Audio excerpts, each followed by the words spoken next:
All right, everyone. Happy Saturday, and welcome back to another episode of David's Saturday Night Sit Back. This morning on the show, we have Ryan Ranc, a radio, TV, and film student from UT who's also a station manager, senior film columnist, writer, director, gamer, YouTube editor, and life and arts reporter with the Daily Texan. He also dabbled in podcasting when he created the Unscripted Podcast. I'm really grateful to have him here today to see what we talk about. Ryan, welcome to your episode of David's Saturday Night Sit Back. Happy to be here. Thank you for having me. Yeah, dude, definitely. You are you? I think it's you. You're a big horror fan, aren't you? I'm a huge horror fan, yeah. Why? I don't know. I think it dates back to when I was a little kid. I was a big Scooby-Doo guy. I also really enjoyed Courage the Cowardly Dog, that pink dog on Cartoon Network. And at my school, there was this forbidden section for the elementary school kids, which was just the Goosebump and Scary Stories books. And so I think those four things were the biggest reason I got into horror. I don't really know, maybe I just enjoyed the energy of being scared, or that it was forbidden for me to watch or something. And then as I got older, high school, I started getting into Stephen King. And so it was the first horror movie I officially saw in theaters. And I don't know, from there I've just loved horror movies. I think I looked the other day, I think I've seen 400 plus now in the last 7 years. Holy cow. Yeah, I mean, that's all I kind of watch, which is both a blessing and a curse. But so yeah, I've always loved horror. I think it's one of the most interesting mediums of storytelling because I feel there's so much you can do. You're not really locked into stereotypes of a genre, you know. But yeah. Are you not to get real personal real quick, but since we're here, are you an anxious person?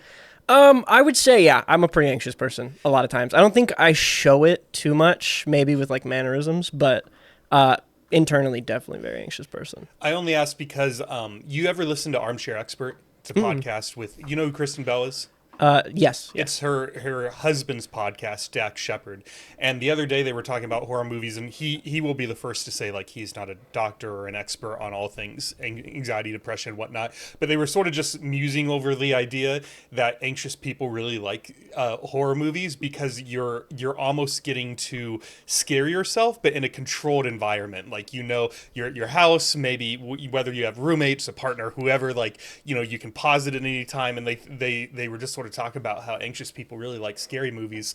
I don't think I'm that anxious. I fucking love horror. Yeah. I any movie that gets me nervous to a point where I'm almost turning on lights and checking under my bed before I go to bed.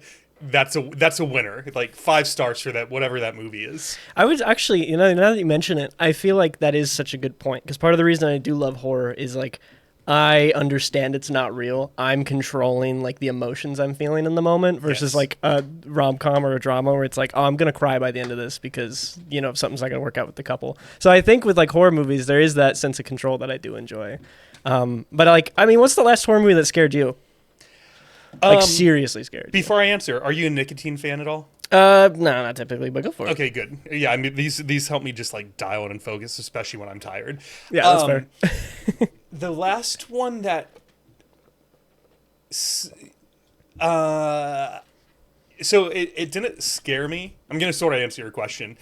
It had me on the edge of my seat. Was Barbarian? Mm-hmm. Have you seen it? I have. I liked Barbarian quite a bit. Dude, it was so good. It was spoiler alert. We might talk about this for a minute or two. If you haven't seen it yet, go click on the next chapter if you don't want to know what happens. But I think what I liked most about it was you had the first section and you see this terrible thing happen to this dude, and then when it flips over to the guy that owns the house and he's driving a sports car, really happy music, and any movie that just makes me go, what the fuck is happening? Dude, I love that. It's so cool. Yeah, well, and especially that, I won't go too hard on the spoilers, but that initial twist with when you see Bill Skarsgård character go through that whole section under the house. Yes. Really good storytelling, because that whole point it helps that it's Bill Skarsgård, but up until that point you're oh, he's the threat. He's going to be the problem for our main character. Yes. All of a sudden, for that to be switched on his head is so fantastic. Yeah, it was really good because he played it so well where he did come off, not creepy, but you're just something's off with this dude. And we're very much, we think we know that he is going to be devious. And then he ends up not. It's not him at all. Yeah. Well, and it's also exciting for this director because that was, I believe, the director's first like big film. I think so. Yeah. And yesterday, actually, the director just got officially signed to do a Resident Evil movie. So like seeing that, because we were just talking about video games. Yes. So I don't know. I feel like that director has a lot of promise, especially with how good Barbarian was. Yeah. Before we move off Barbarian, I do have to say that at the huge spoiler alert, when he throws her off the water tower and you see Mama jump, you see her jump and the camera pans to her just diving head for. I've never laughed out loud at a horror movie, but there's something so ridiculous about that scene that I was cackling. It's like, what the fuck is this movie? Like, this is insane. And it knows it's ridiculous, which I think is what like makes it so much better. Because so many movies want to capture that like weird but fun vibe, and they try too hard. I feel like Barbarian, like that scene especially, handles that mentality really well. Yes. Yeah. What'd you think of Mama? I feel like as a character, not very, doesn't really stand out in my mind as much as the movie does as a whole. Yes. But I do think it's an interesting character, especially with all the backstory they go into. And I feel like it's such a dynamic and also kind of tragic character that I don't know. I think it's one of those horror characters where it's like, I don't want to see more. I kind of like that it's the one movie, and I hope they don't make a sequel to it because I feel like they did that character justice. Kind of like, and maybe this is a hot take, but I don't think we needed a second Smile movie. Like, I think we leave the Smile monster as it is. Yeah. And it was kind of, I feel the same about Mama, where it's like, kind of leave it alone, you know? I thought they did such a good job with her. I almost felt bad when she died at the end, because you don't feel like that about bad guys very often. You're just like, thank God, like, this person's dead. They've caused so much trouble. But with her, when she was like so affectionate towards the main character, it's like, man, that, like, I get why you killed her, but then I was like, I feel bad. She just had a really fucked up life, and she's doing the only thing she knows how to do. It's a very well done, like, tragic villain story. Yeah. Like, I mean, I don't even know if I'd call Mama like a villain per se, but you know, just the way the movie paints the story. They're making a second Smile? They already did. So the second Smile came out in October. I heard it's like fine. But to me, it's like, I kind of want to see that director do more, because Smile was their first movie. Parker Finn, I believe is his name. And I heard Smile 2's fine. I haven't watched it. I wasn't a huge fan of the first one. I just thought it was a little bit too first-time film for me, which isn't like a big deal, honestly. Like, so many people have first-time films, and they're fine. But that one didn't work for me as well. Yeah, that one did get me on the... that one did get me like a little edgy in the first half. I don't remember it real well, but I remember the ending. I don't remember the ending, but I just remember thinking like, oh. Yeah, it was kind of like it kind of tapered out slowly. I don't know. And the practical effects on that scene are really good, though, where they have like the spoiler alert, but they like have the monster crawling out of the person's mouth. Yes. Like, all practically done, and I respect it. And I feel like they did such a good job at building the suspense throughout the movie. Like you said, then by the end, it just kind of felt like it fell off. Yeah. Yeah.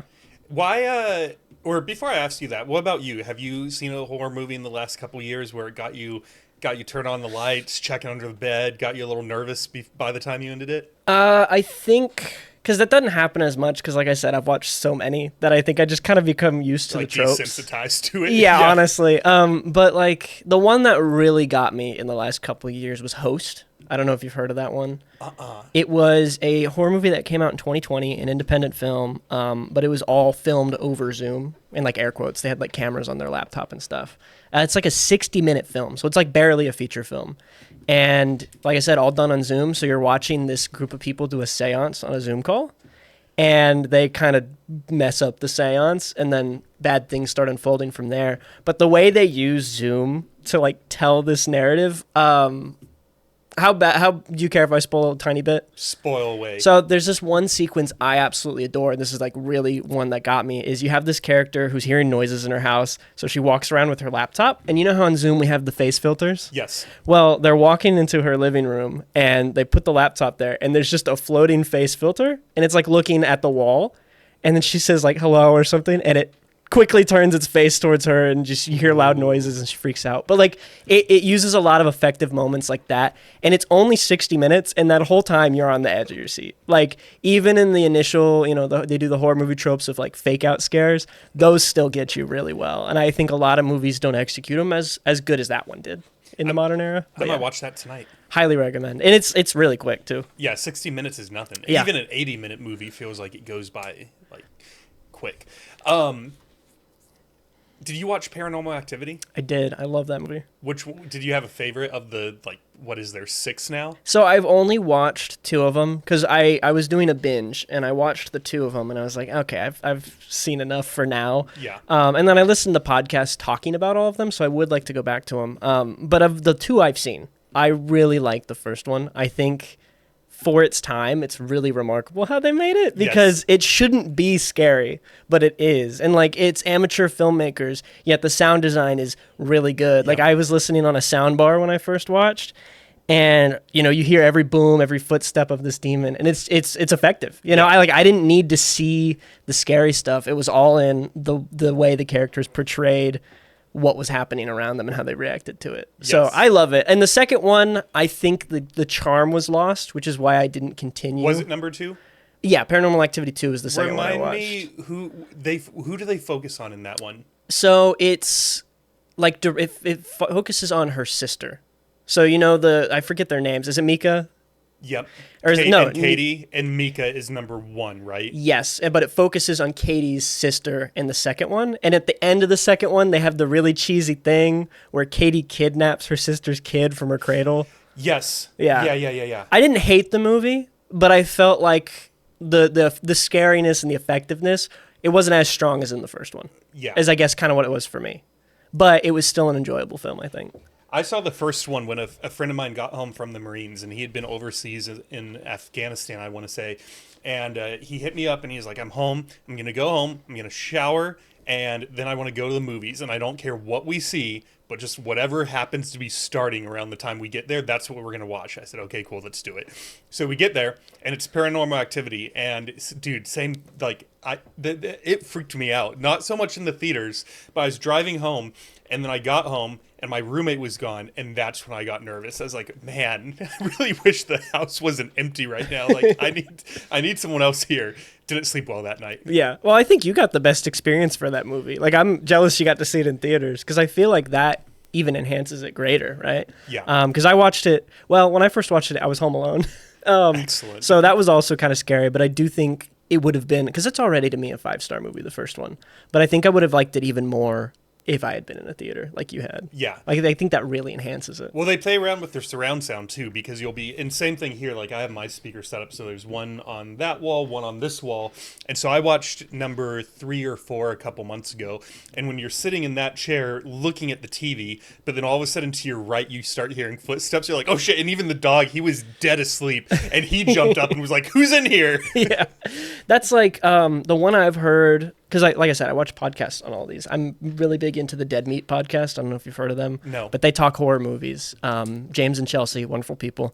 And there was this one film in the franchise called The Marked Ones. I don't know what number it is, because I think that was when they stopped. 5. Yeah. Have you seen that one? Yes. I've heard that's the best one. I don't know what you think about that. Terrifying. Yeah. Because I know it's like... It's new people, so it's not really connected, but then by the end they wrap it all around. But I've heard it's a really effective way to bring back what was scary about it, because I feel like there's one in the 80s where it's not as scary, because it's like, okay, well, you're using a giant camera. Yeah. But that's the one I want to watch for sure, because I feel like that one's up my alley. And the 6th one I've heard is rough because they show you the ghost. Yeah, they do. It's Ghost Dimension, and I thought it goes back to what we were saying earlier, where it was just super corny. It was like...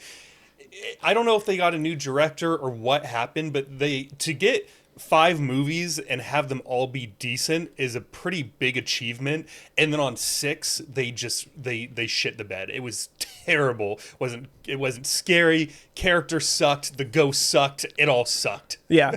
Well, then I heard 7 was like, it didn't really fix much more. Because like Next Kin or Last of Kin or something.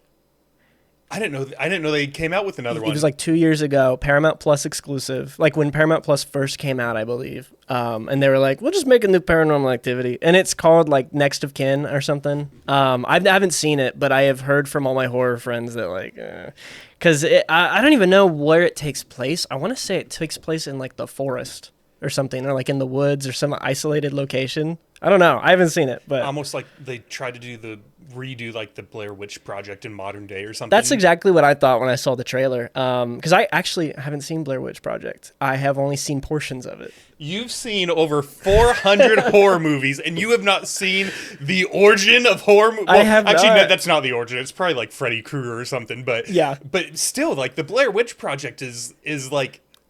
That's the one I feel like everyone knows. I think I've seen, because I sat down to try and watch it over COVID, because that was kind of like the first time I had the freedom to watch a ton of horror movies at once, because obviously we were all locked in and like school and stuff was not too big of a deal. But I tried to watch the first 20 minutes of it, and I don't know if I just wasn't in the right mood or what, but I was like, I am not vibing with this right now. I think I need to maybe get a better audience to watch it with, because it was just me and my mom, and she was also not really enjoying it in the moment.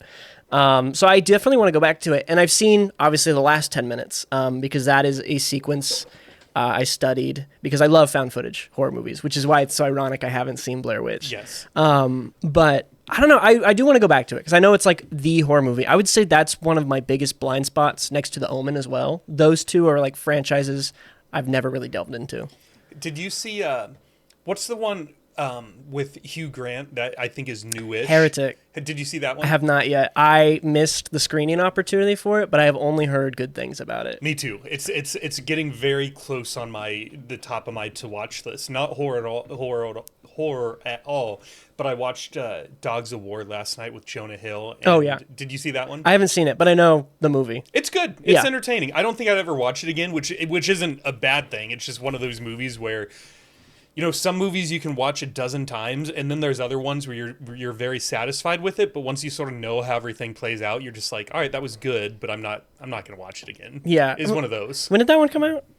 Is that like post Superbad, Jonah Hill, or? I have no idea, to be honest. Okay. Yeah. Fair. Have you seen...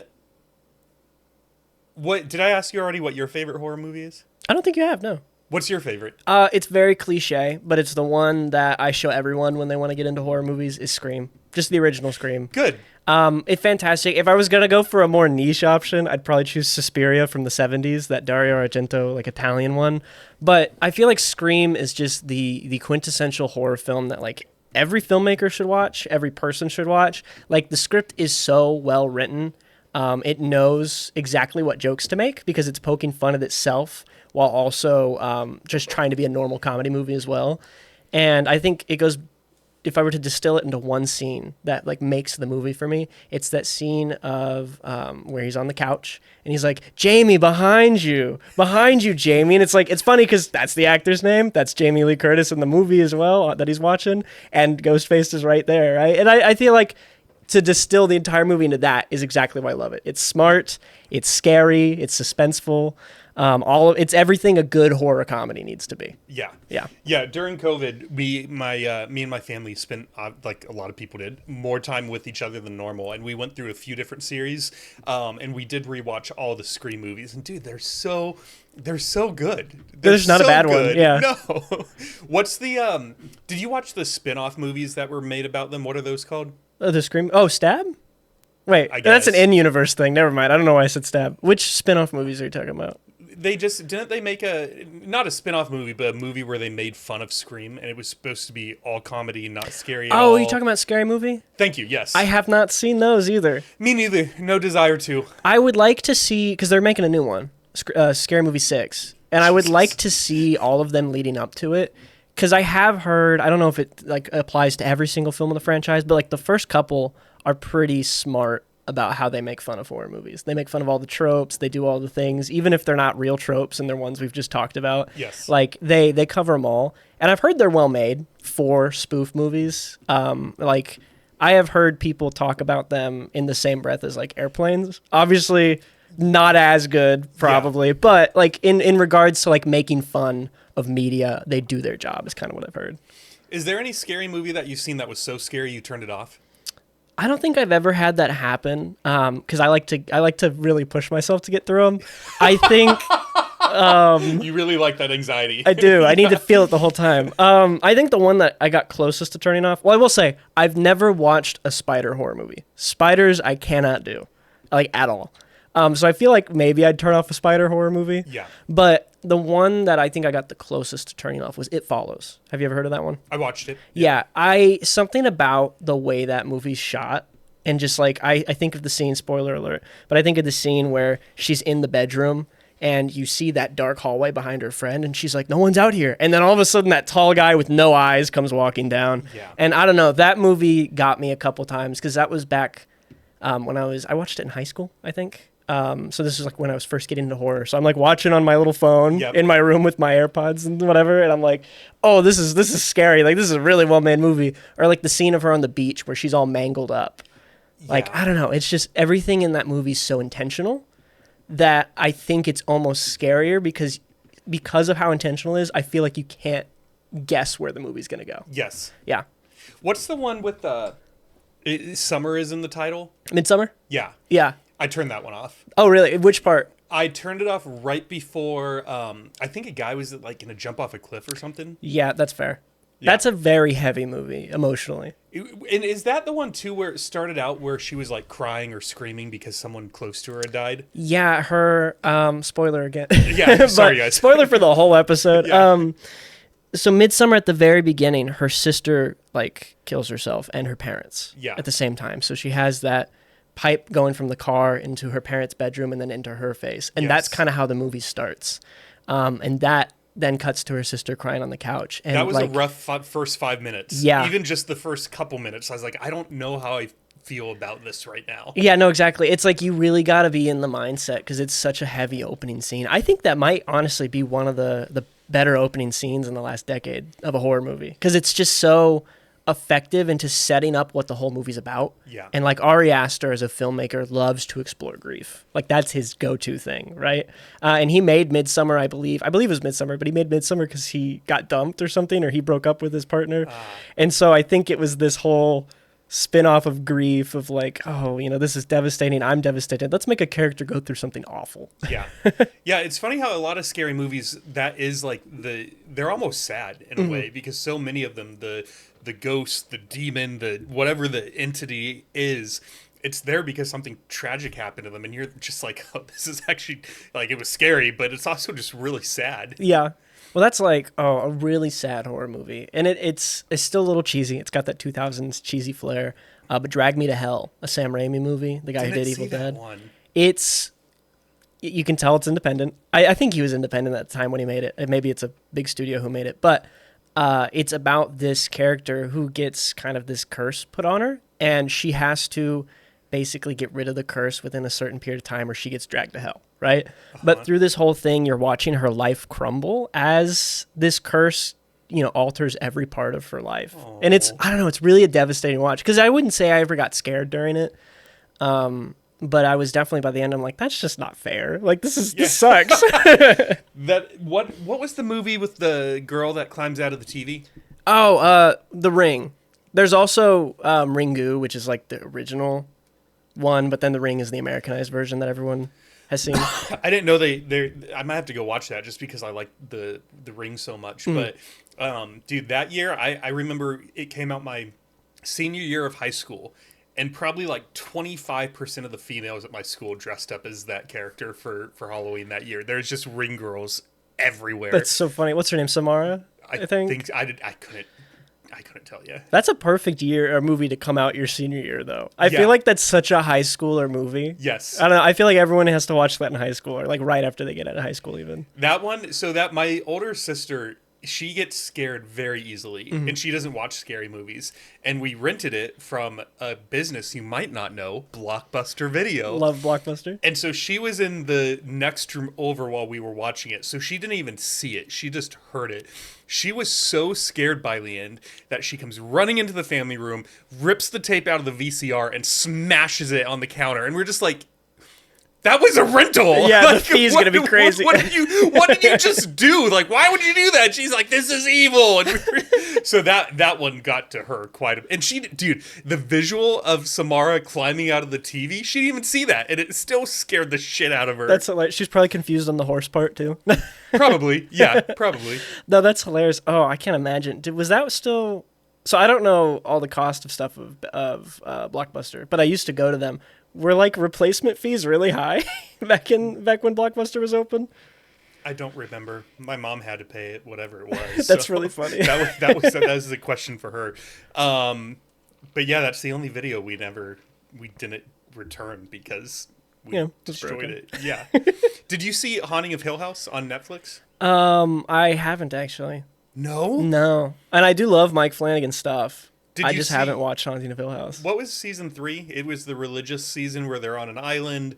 It had the pastor, heavy Christian. That's Midnight Mass. Did you see that? You know what? I haven't seen any of the Mike Flanagan TV stuff. I've only seen his movies. Brian, I know. You're killing me. Because those are all based on books, aren't they? Because you also have the Midnight Club, or I forget what it's called. Yep. And I think for me, the reason I ever watched them was like, I want to read the book first. Which is such a lame reason. Because I wasn't like that with Dr. Sleep when he released that. I was just like, I'll just go see Dr. Sleep. I don't want to spoil anything for you because I hope you get to it eventually. But all I will say about Midnight Mass, Haunting a Hill House, very scary. I felt like he was genius with how he did it because so many horror movies, I feel like they dropped the ball at the end. Yeah. Where like the first 70, 80, 90% is good and then it comes to the conclusion and you're just like, really? That's how you're going to end this? Haunting a Hill House, they did it really well. I guess the only thing I'll say about Midnight Mass is they did probably one of the best stories it was just so beautiful, which is a weird word to say about a scary show, but they did such a good job at scaring you and you're so invested in the characters and the way they ended it, you're just like, I don't even want to say what emotion I felt just because I really want you to see it. But Midnight Mass is, if I had to choose like my favorite scary show / movie of all time, I think it would have to be Midnight Mass. That's so fair. TV's a big blind spot for me, actually. I don't watch a lot of TV, but I will have to check it out because that is one that I've heard is his best. It's easy to watch. I think it's only 6 episodes. Oh, yeah. And that's they're like nothing. 40 minutes each, 45 maybe. So you could easily watch it. Dude, I think I watched it in a weekend. I binged it because it was just so good I couldn't turn it off. I was like, nope, I'm not going to the gym. I'm going to DoorDash some food. I am finishing this. I'm enjoying this. And those are very talk heavy, which is impressive that he's able to make them so widely appealing. Because I have, like, my family members have told me to go watch those too. And they're not really into scary stuff. Like, I had to beg them to go to Dr. Sleep. And so I don't know. I think it's cool that he made those shows with Netflix for so long. I'm excited that he's returning to movies this year. Yeah. But I will definitely have to check those out. What's one of his movies? Dr. Sleep. Which is great. Has one. I loved that. Yeah. And he pleased both Stephen King and then Stanley Kubrick fans because he kind of merged because you know the whole thing with Stephen King and The Shining, right? No. So Stephen King hates the original Shining because it's not like his book, which is why he prefers the TV show. That came out in the 90s. It was like in that era where like it came out as a TV series, like a miniseries. And so he basically told Mike Flanagan, like, don't mess this up and go for it. And so Mike Flanagan took the best of The Shining, like Kubrick's film, mixed in all the elements that Stephen King had envisioned for it and kind of made this masterpiece in my mind, like a horror masterpiece that blends both mediums of the book and the movie. I don't know. It's really impressive because another thing he has coming out this year is another Stephen King thing, Life of Chuck, you know? And then he had Gerald's Game. So he's a big Stephen King guy. Yeah. But yeah, those are some of his stuff. Did you ever read, I forget the name of the book, but it's all of Stephen King shorts where some of them are like 4 pages and I think the longest one is maybe 20. I haven't delved into his shorts, but I know like, isn't there a famous one called The Monkey or something? There's so many I don't remember. I think there's a good 30 to 40 stories in that book. What's the book called? I have no idea. Okay, because I would have to look it up because I haven't actually ventured into his short stories. I think the only short story I've read from anything Stephen King adjacent is his son's Black Phone short story because I read it before I went and saw the movie. Actually, I read what's the one with the trucks that come alive? The movie's Yes. awful. Yeah. The movie is terrible. Yeah. I know exactly what you're talking about. I don't know what it's called. I've read that one, and the only reason I watched the movie was because that's like the one thing Stephen King's directed, and he always says he was on coke the entire filming process. Excellent. And I think he also joked one time that he thinks his movie Maximum Overdrive. That's what the movie is. Just the title, you're just like, oh my god. And you have the Green Goblin truck. Yeah. But I think he always jokes in interviews that, like, I don't know where I saw this. I think it was like a video interview he did. But he was like, I think I'm single-handedly responsible for killing the ozone a little bit with how many explosions are in that movie. Because you've seen it, right? Yes, a while So ago. many explosions. Yeah. It's crazy. I think with horror movies, just so I could prove I'm a horror fan to everyone watching right now, I watch a lot of niche stuff. So like the Henenlotter films, you know Basket Case by chance? He did Basket Case. There's like a trilogy of 3 movies. They're really bad, but they're fun. And then you have Frankenhooker, Tammy and the T-Rex. That's not Henenlotter, but like I'm really into the old 80s niche, like no one's heard of this. Like have you heard of Killer Clowns from Outer Space? No. That's one of my favorite 80s movies just ever. It's a horror movie. It's genuinely just killer clowns that come from outer space. And they're puppets, so they're made by the Kyoto brothers. And they're just very talented individuals. So like watching that movie, as stupid as it is, there's something just so fun about it. Did you see, it's not horror, but or maybe it was supposed to be horror back in its day. Did you see Mars Attacks? Is that the one from the 90s? Or Pierce 80s? Brosnan and, who's the actress? I just know the thing I remember is about it is they captured Pierce Brosnan and they took his head off and put it on an alien, so he's like walking around with these little spider legs. And does this ring any bells? I think I know it. I haven't seen it. I think it's one of those ones again where I've seen the clips and I just haven't seen the movie. But now that I'm thinking about it, I might rewatch it soon. I think it's one of those movies that's really bad, but it's so bad it's good. Where you're just like, this is very comedic and very fun to watch. Yeah, kind of like a Tremors, where it's like, this is really silly, but Kevin Bacon's in it. I'm gonna watch it. Yeah. Yeah. Did you see the most recent Invisible Man? I think it came out. I did, yeah. What'd you think of that one? I really liked it. I think, we're in this era. Have you seen the really bad Mummy movie with Tom Cruise? Yes. Yeah, we're in this era where they want to remake the classic monster movies, which I think most of them are pretty solid, the old monster movies from the 30s. And Invisible Man, I think, does it best. That was Lee Winnell, right? I think, the guy from Saw.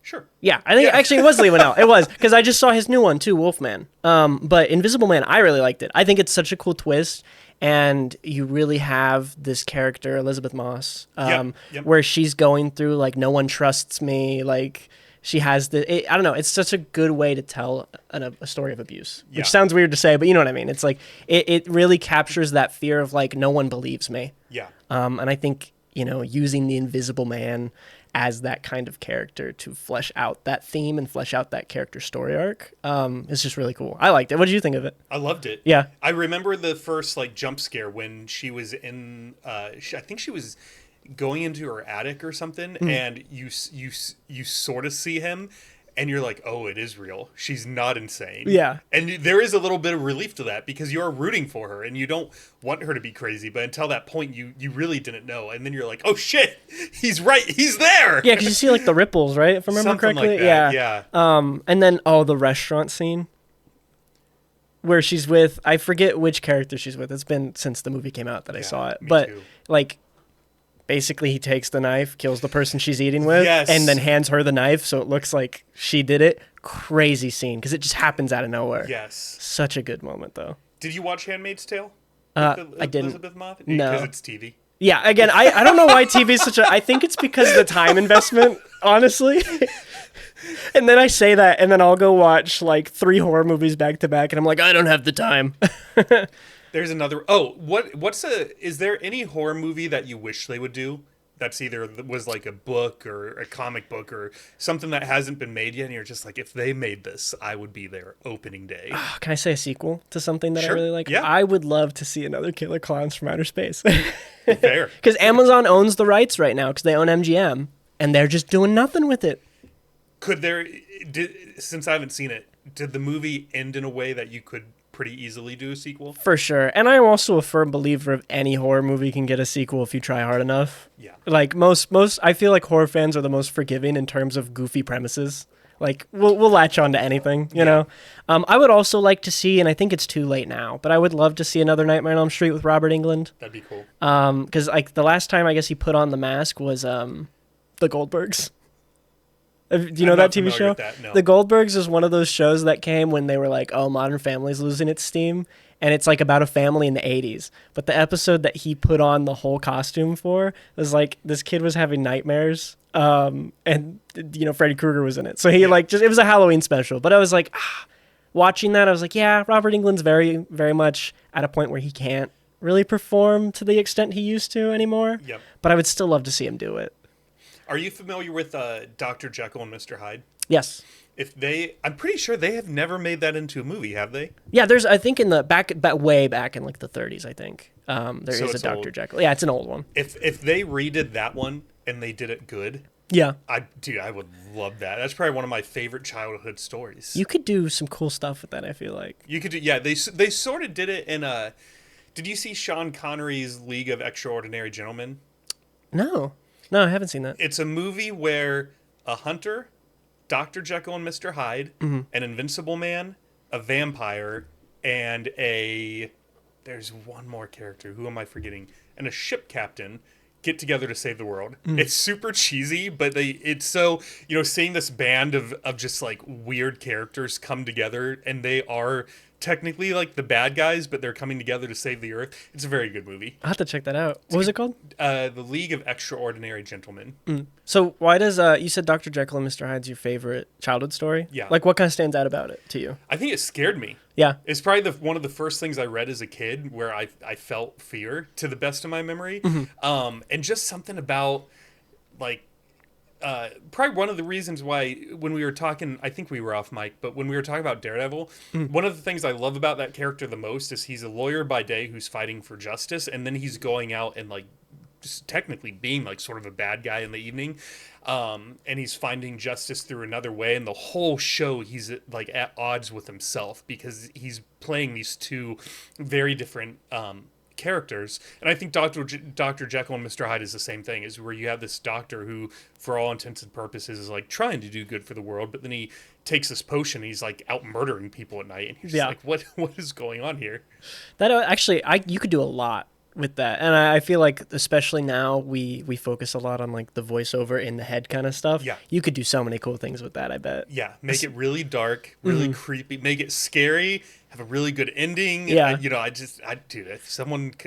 really hope that in my lifetime that movie gets made. I think Lee Winnell, honestly, I mean, I know like we were just talking about him with Invisible Man. I bet Lee Winnell could do a good one of those. Yeah, because Wolfman was a little rough, but I still have faith in him as like a writer and director. Was Wolfman the one with Antonio? No. Did you see Zorro? No, I haven't seen Zorro. What is his name? He's such a big actor. This is embarrassing. Who's in it? Who's the main character in real life? Well, I'm gonna be honest, because the Wolfman just came out. It was like came out 2 weeks ago. It's not the one I'm thinking of then. No. Wolfman. I think there probably was one in the early 2000s, back when they were also remaking a lot of the monster movies. Wolfman. I didn't actually know the actors in Wolfman that just came out. Gonna do real-time fact check real quick. Go for it. I know the only two Wolfman movies I've seen though are the original from, I don't know what year, it was like 30s to 50s in that era, and then the new one, because I was like, I should watch the original. All right, so for the new one, it's Julia Garner, Christopher Abbott, Matilda Firth, and Sam Hager. But there was another one that I was thinking of from 2010 that was with Anthony Hopkins and Benicio del Toro. I didn't know they did that. It was so bad. Really? It was terrible. Maybe that's why. I was excited, and my buddy Brad at the time, we went to see it together, and we were both so pumped, and then we got there and we were watching it, and we were just like, aw. And so it sounds like they did it again. They tried again 14 years later, and it was a flop. I wouldn't say a total flop. I would just say there was a lot of missed potential, especially off of the back of Invisible Man. Like, Invisible Man, I felt like is such a well-made remake of a monster movie. And then we get to Wolfman, and he's got a lot of the right elements there, but they just didn't come together like I liked. There was no real payoff in my mind. And I think that might be because Lee Winnell didn't write this one. It was a first-time writer who wrote it, and I think Lee Winnell helped with cleanup and stuff, but he directed it. Okay. So I don't want to not to say that this writer's the worst writer in the world. But it's very much, you could tell once I looked up this person's credits, I was like, okay, this is your first feature script. Yeah. Totally get where this is coming from. And like I said, there's a lot of good ideas. The whole theme of the Wolfman, this new one, is focusing on generational trauma, right? And fixing the things that your parents did wrong in your mind, right? And so that's what this whole character's about, is at the opening of the movie, you see him as a kid with his dad, and his dad's scaring him. He's like, oh, you got to watch out in the woods. There's this thing, blah, blah, blah. We're going hunting. You got to be careful. And then he gets older, and you see him kind of do the same thing with his daughter, and then realize, oh, I shouldn't be doing that. Kind of be nicer to my daughter than my dad was to me. And I think, while it's a novel concept, and I think it's a great theme to explore, I felt like the dialogue just made it a little too cheesy at times, and you don't really see that theme continue, because there's also this theme of the husband and wife have these issues in their marriage, but you don't really get to see the wife past a surface level. Yeah. And so, you have the exposition that's 20 minutes of the film, and then you're just jumping straight into the rest of it. And it's okay, you're going a little fast past this stuff. By the end of it, you're like, well, what's the payoff? We didn't really get an emotional payoff of oh, my dad protected me all this time. You know what I mean? Yeah. I don't know. It's not bad, just not that great. I already know how you're going to answer this, but I hope your answer is different than what it has been so far. Did you watch Black Mirror?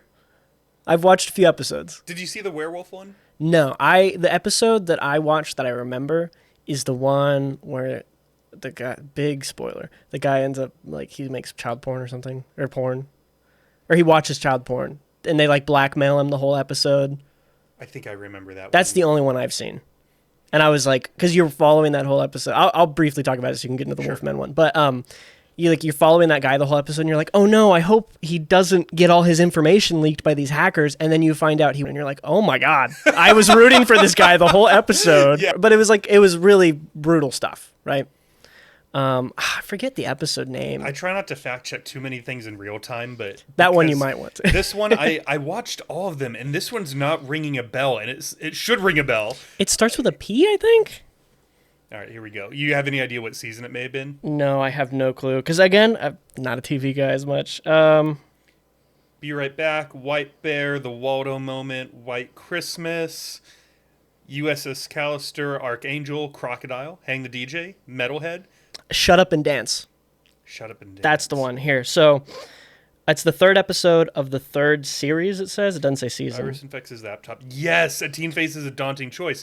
Carry out orders delivered by text message or risk having intimate secrets exposed. I do remember that one. Great episode, as dark as it was. Yeah, okay. So it is, he was looking at, sorry if that's too brutal to say on a podcast, but that's what he was looking at. I might cut it out just so we don't get downplayed on YouTube. The Wolfman one, a lot of people shit on it because they were like, "Oh, this has been done so many times." It was unusual for Black Mirror because Black Mirror is so original. Yeah. Many of its episodes, I think that's the allure to it is every episode you're just like, "What the fuck? This has never been done before." The Wolf episode was probably one of their shortest ones, 37 minutes, very quick, and it was very much just a wolf attacks a diner. And it's this big, scary creature, and then they chase after it to try to kill it, and they find out it's a human, and it's a great story. I was like, this is a wonderful episode. Yeah, I've always liked the idea of Black Mirror, because it's they're not afraid to do crazy stuff like that. No. Yeah, and they will tell these devastating stories. There is one where everyone had the police essentially. Do you mind if I spoil one of them? No, go for it. The police essentially have a device where they can read your memories, and so a lady kills someone, and she tries to hide the murder, and the police. I don't remember how the full episode plays out, but essentially it's so sad, and the way the episode ends is the baby had a pet hamster in the room, and the police read the hamster's memory and see her, and then she gets arrested. And it's such a sad crazy episode, but at the same time you're just like, oh my, like it makes me sort of scared for the future, to be honest, because a lot of the things they touch on now that we're in 2025 and we have AI and different technologies, I'm like, man, Black Mirror was scary because it's like, oh my God, this could never happen. Now you're like, well, it could happen. Could very well. It could be happening for all we know. Yeah. That is, that's such a good show. I need to go back and watch more episodes of that. I'd say, Midnight Mass and Black Mirror. If you were to watch two shows, those are both great ones. Both on Netflix. Did you meet Nicolas Cage? I did meet Nicolas Cage. How was that? Interesting. I mean, he's one of my favorite actors. I interviewed him at South by Southwest for a film called Arcadian.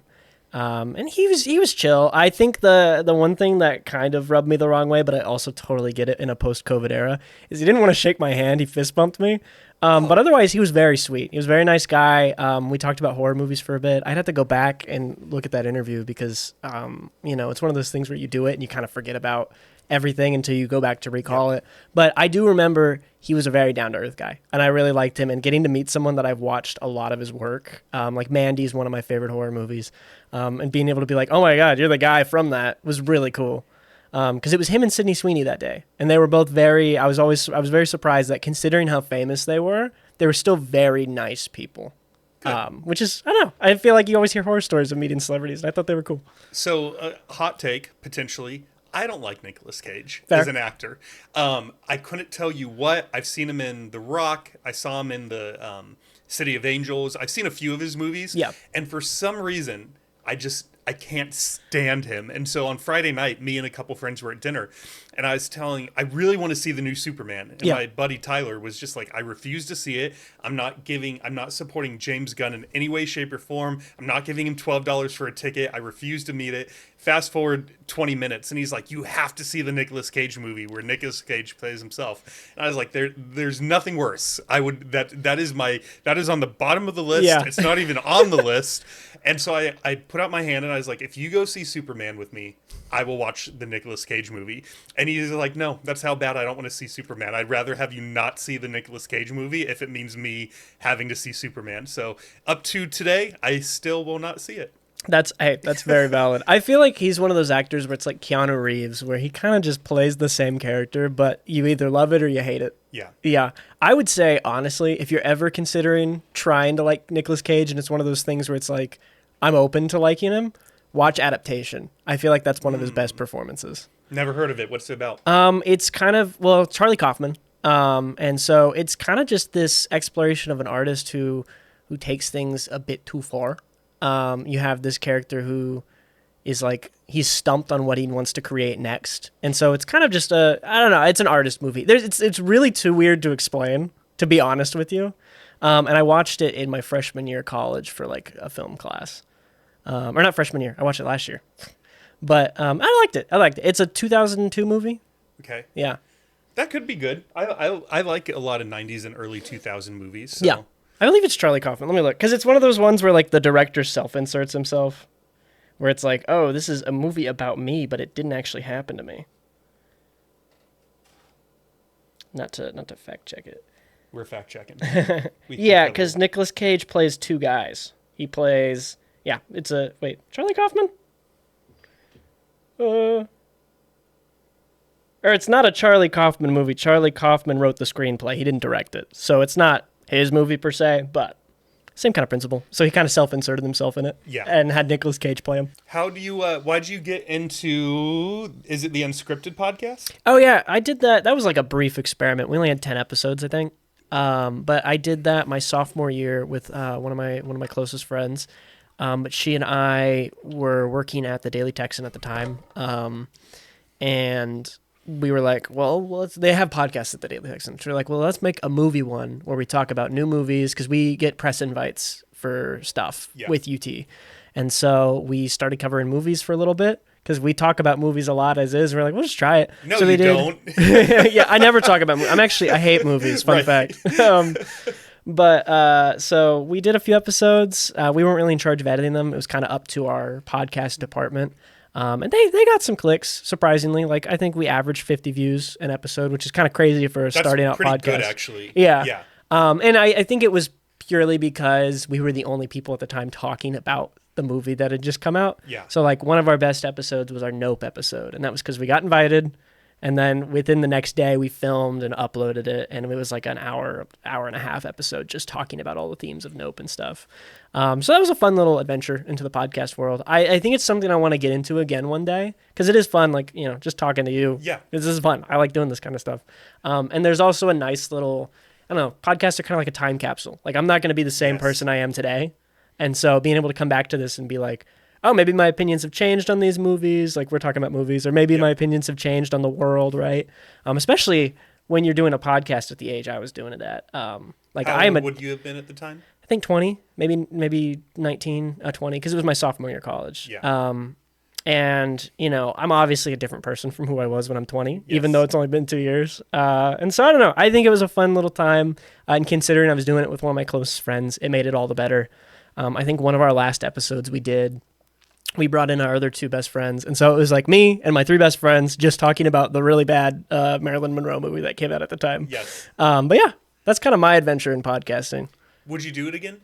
I think so. I think given the time and given, you know, especially the way I still talk about movies today, I think I would 100% do it again. It's just, for me, it's a time thing. Like, you sat there saying all my stuff that I do at the beginning, and I was like, I don't know, every now and then I'm always like, oh yeah, I do a lot of shit sometimes. You do? Yeah. So I think for me, it's just a time thing, you know? Yeah. No, it does take a lot of time. I think I probably average like 5 to 7 hours a week because some people just see the episode. But for me, like, you were very easy to prepare for because you only had 30, 35 posts on your Instagram. Your LinkedIn page didn't have a ton. You didn't have a lot on YouTube. So it was like an hour and a half tops if I even spent that getting ready for today. Yeah. But some people, it depending on how you want to run your podcast, if you're doing a guest interview, some people might want to go into it completely ignorant and not spend any time researching their guest. But a lot of times, if there's a guest with a ton of information about them online, I'll bring up stuff from their childhood, in real time, you get to see all their memories get unlocked. And they're just like, I completely forgot about that. And I think they appreciate it too. They really like when they realize like, oh, he actually put like a decent amount of time preparing for this. Yeah, I was surprised you brought up Unscripted. I was like, oh my God. Is there any... Yeah, there really isn't a lot about you online. I'm pretty private with it, and a lot of my stuff is separate. Like I have, because if you Google me, you can kind of find it's mostly just stuff I've done in college because that's where a lot of my career took off. But like my YouTube editing stuff, you know, I don't really talk about that much online. So like only the people I work with kind of know that stuff. And it's not like I'm ever purposely trying to hide that. I think it's just I tend to keep my stuff kind of to myself typically. Yeah. Yeah. I'm the same way. I mean, which is ironic to say because I'm podcasting, but a lot of times I don't talk about myself. I'm asking questions about you. So even though my Instagram has like 500 posts, you could dig through every single one of them and probably not find out much about who is David. Yeah. Well, and that's like, you know, since I'm a YouTube editor and I do a lot of contract work, that's the biggest thing is the first thing they ask me is so like, what's your experience with YouTube? And then I start breaking down my portfolio and they're like, oh, okay, so you have a lot more experience than I thought, right? Yeah. So I don't know. I think it's always interesting that push and pull of like, what do you put online versus what you don't? Yeah. Yeah.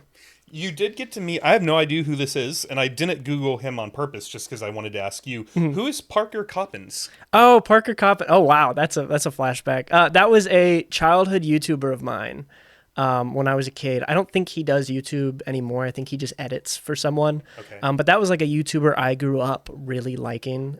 He did Minecraft content. That was the big thing that got me into the media space is like Minecraft in 2013, right?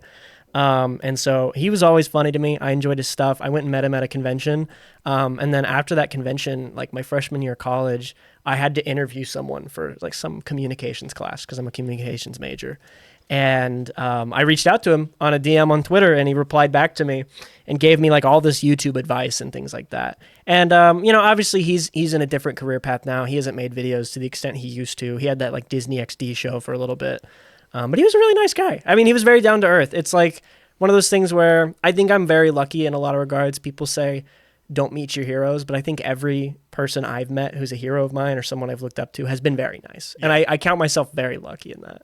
If you, who's a hero, or it doesn't have to be a hero, if you could meet anyone, who would you want to sit down with for an hour to share a cup of coffee with? I think this is a little bit of a lame one, but there's this YouTuber I like who I really respect his craft, and he's a great script writer, a great editor, a great storyteller, and his name's Scott Wozniak. And he makes just content about video games, like talking about the history of Nintendo and things like that. And at the end of the day, they're very like, oh, you're just talking about video games online. But to me, there's so much more than that. Like it's a piece of himself that he's putting out there. He's writing this whole script, including his friends on it. And it feels very homebrewed YouTube, where I think a lot of big YouTubers nowadays of his size kind of get stuck in the weeds of like, oh, algorithm. Oh, I need to make the next flashiest. I need to be the next Mr. Beast. Yeah.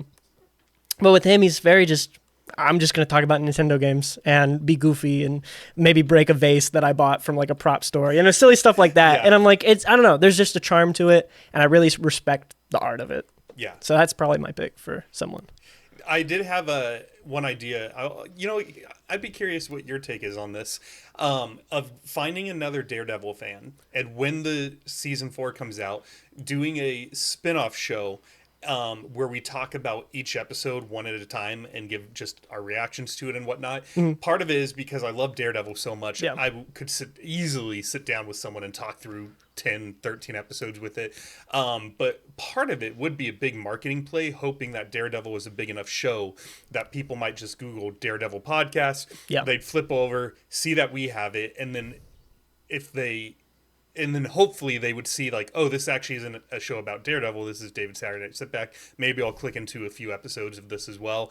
I don't know if that conversion rate would be good or not. At the end of the day, I would have fun doing it. So just the enjoyment is good enough for me. Yeah. What do you think? Would that fuck up my quote unquote algorithms? Do you think there would be a potential conversion rate? Is that a terrible idea? I think it depends. I mean, it really is, with YouTubers, it's like going for what your vision of your channel is, right? And I think with your channel, because you've established it as a podcast channel, you could make an infinite amount of podcasts on it and still probably be fine, right? Now, if it was just only the Daredevil podcast, maybe not, because the name and stuff doesn't really tie in. Yes. But I think you could do multiple podcasts on your channel. I think it really depends. Like a lot of the content creators I work with, it really is different depending on your niche. And I think you're in specifically a podcast niche, so that kind of changes that. But like I work with Game Theory, for example, and they, strictly have 4 channels for all their, or 5 channels for all their content, right? And the food stuff goes on the food channel, the game stuff goes on the game channel, the film on the film channel. And then I work with someone like CZ World, who is like a horror guy, and he like does horror videos. And every now and then he'll venture into like online horror, like creepypasta, but for the most part he's doing like movies, right? Yeah. So I think it really just depends on knowing your niche and knowing like what is your audience going to tune into. When it comes to like a small content creator, someone like less than 10,000 subs, you can kind of get away with whatever you want. Yeah. So I would say I think you could pull it off. And I definitely do not have 10,000 subs. Yeah, I know. And that's hard to get. I remember when I got 2,000 subs, I was like, how did I even achieve this? I'm just playing video games.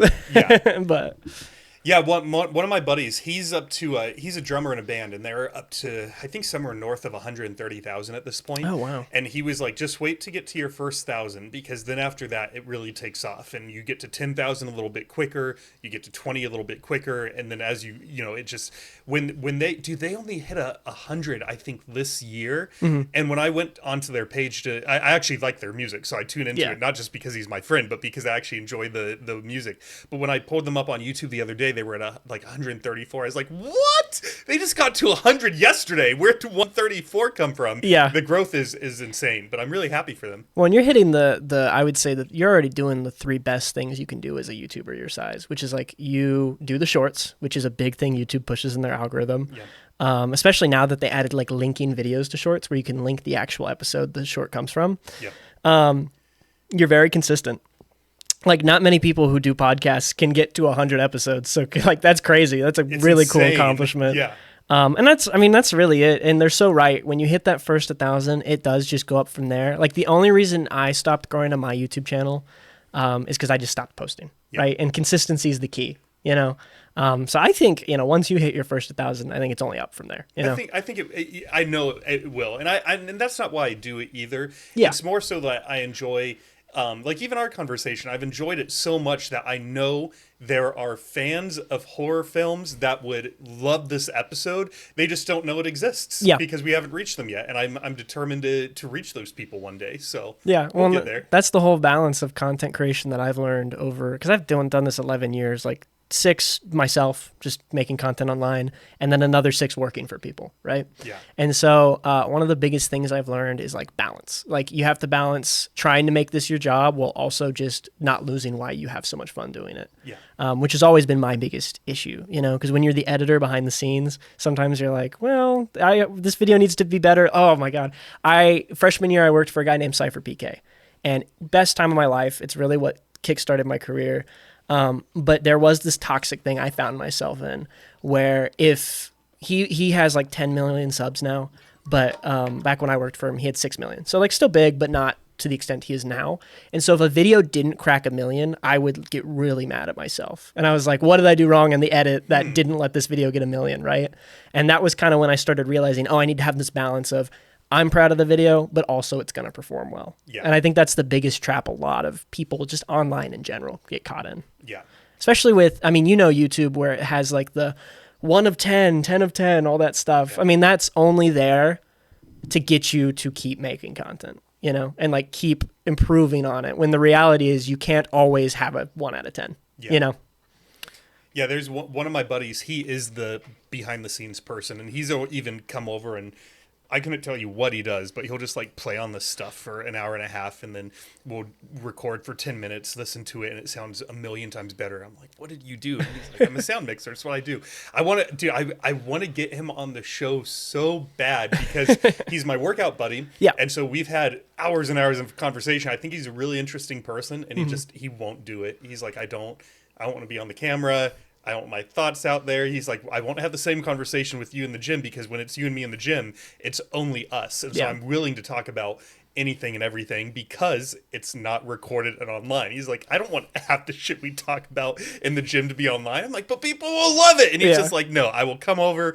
We're going to even redo like the whole, we're going to build a couple soundboards and like redesign this whole thing probably in March. That's so fun. But yeah, he won't come on. He enjoys being the behind the scenes person who takes a good conversation and makes it look really good and sound really good, but no one knows he's there, and that's just where he's happy. Yeah, and no, that's very true. Like my favorite professor I've had at UT is a sound mixer, and I don't think he ever likes to be in front of the camera. Like even when he got his Emmy, it was like he would bring it around campus and stuff, but it was not something he wanted to really like show his face with all the time everywhere and be like, I'm the Emmy guy, Yeah. So it's very true that if you're a background person in Hollywood or in media, you kind of just want to stay that. Yeah. Yeah. A lot of people don't like to be in front of the camera.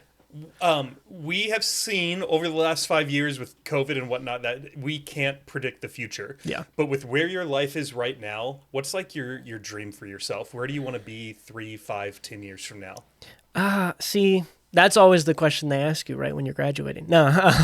Sorry, it's a cliche question. I'm just teasing you. But you're such an interesting person. Like, I'm really curious, like, if you had, like, your quote-unquote perfect life played out based off what you've experienced in life so far, what would be, like, the dream job, the dream goal? Like, what would you spend your time doing? I think the ultimate dream goal, I'm going to break it down to 2 because I can see myself going 2 paths. Right now, I'm riding this YouTube path. I edit freelance for a lot of YouTubers, and I can see myself wanting to keep doing that while focusing on my own YouTube career and figuring out the type of content that makes me happy. And I think ideally I'd love to be a YouTuber. Like, I think that's really fun. When I was a kid, I watched YouTube to escape from the world. And I kind of also want to be that escape for a younger generation, right? Just like the generation before me was for me, right? So that's one path I wouldn't mind going down, is being a professional YouTuber, doing content creation of some kind, even if I'm just editing still. And then the other path I see myself going down is I love horror movies, right? I would love to be a horror movie director or an editor, right? Maybe both. Who knows? And so it really just depends, like, who am I going to meet? Where am I going to go? Like, originally I was planning to go out to LA after I graduate. And now with the fires and stuff, it's like, oh, maybe I have to change my plan because prices are going to be a little higher and things like that. And so I think with me, I'm lucky because I have a mindset where I really just kind of go with the flow and kind of do whatever is working in the moment. And so I think over the next 5 to 10 years, I can see myself going those two paths. If that answers your question. Sorry, I kind of went all over the place with that. No, that's what podcasting is fun. Is we're not on a time crunch here. Exactly.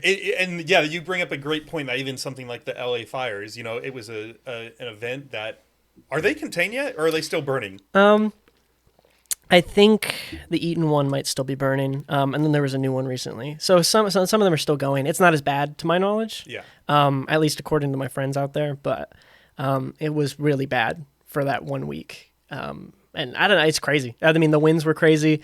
I don't think any of my friends luckily lost their homes, but when you have friends in LA, they're all scattered everywhere. So you're all like checking on all your friends and stuff. But you actually just reminded me. I need to text someone probably as soon as you leave. A friend of mine who is an actress moved out there to pursue acting on like December 20th. And so, dude, can you imagine like moving out there and then 2 weeks later, 3 weeks later, the fires start and like potentially could have changed her entire career trajectory. Well, and it is crazy like how I was watching, because I went to LA over the summer for like a UT program.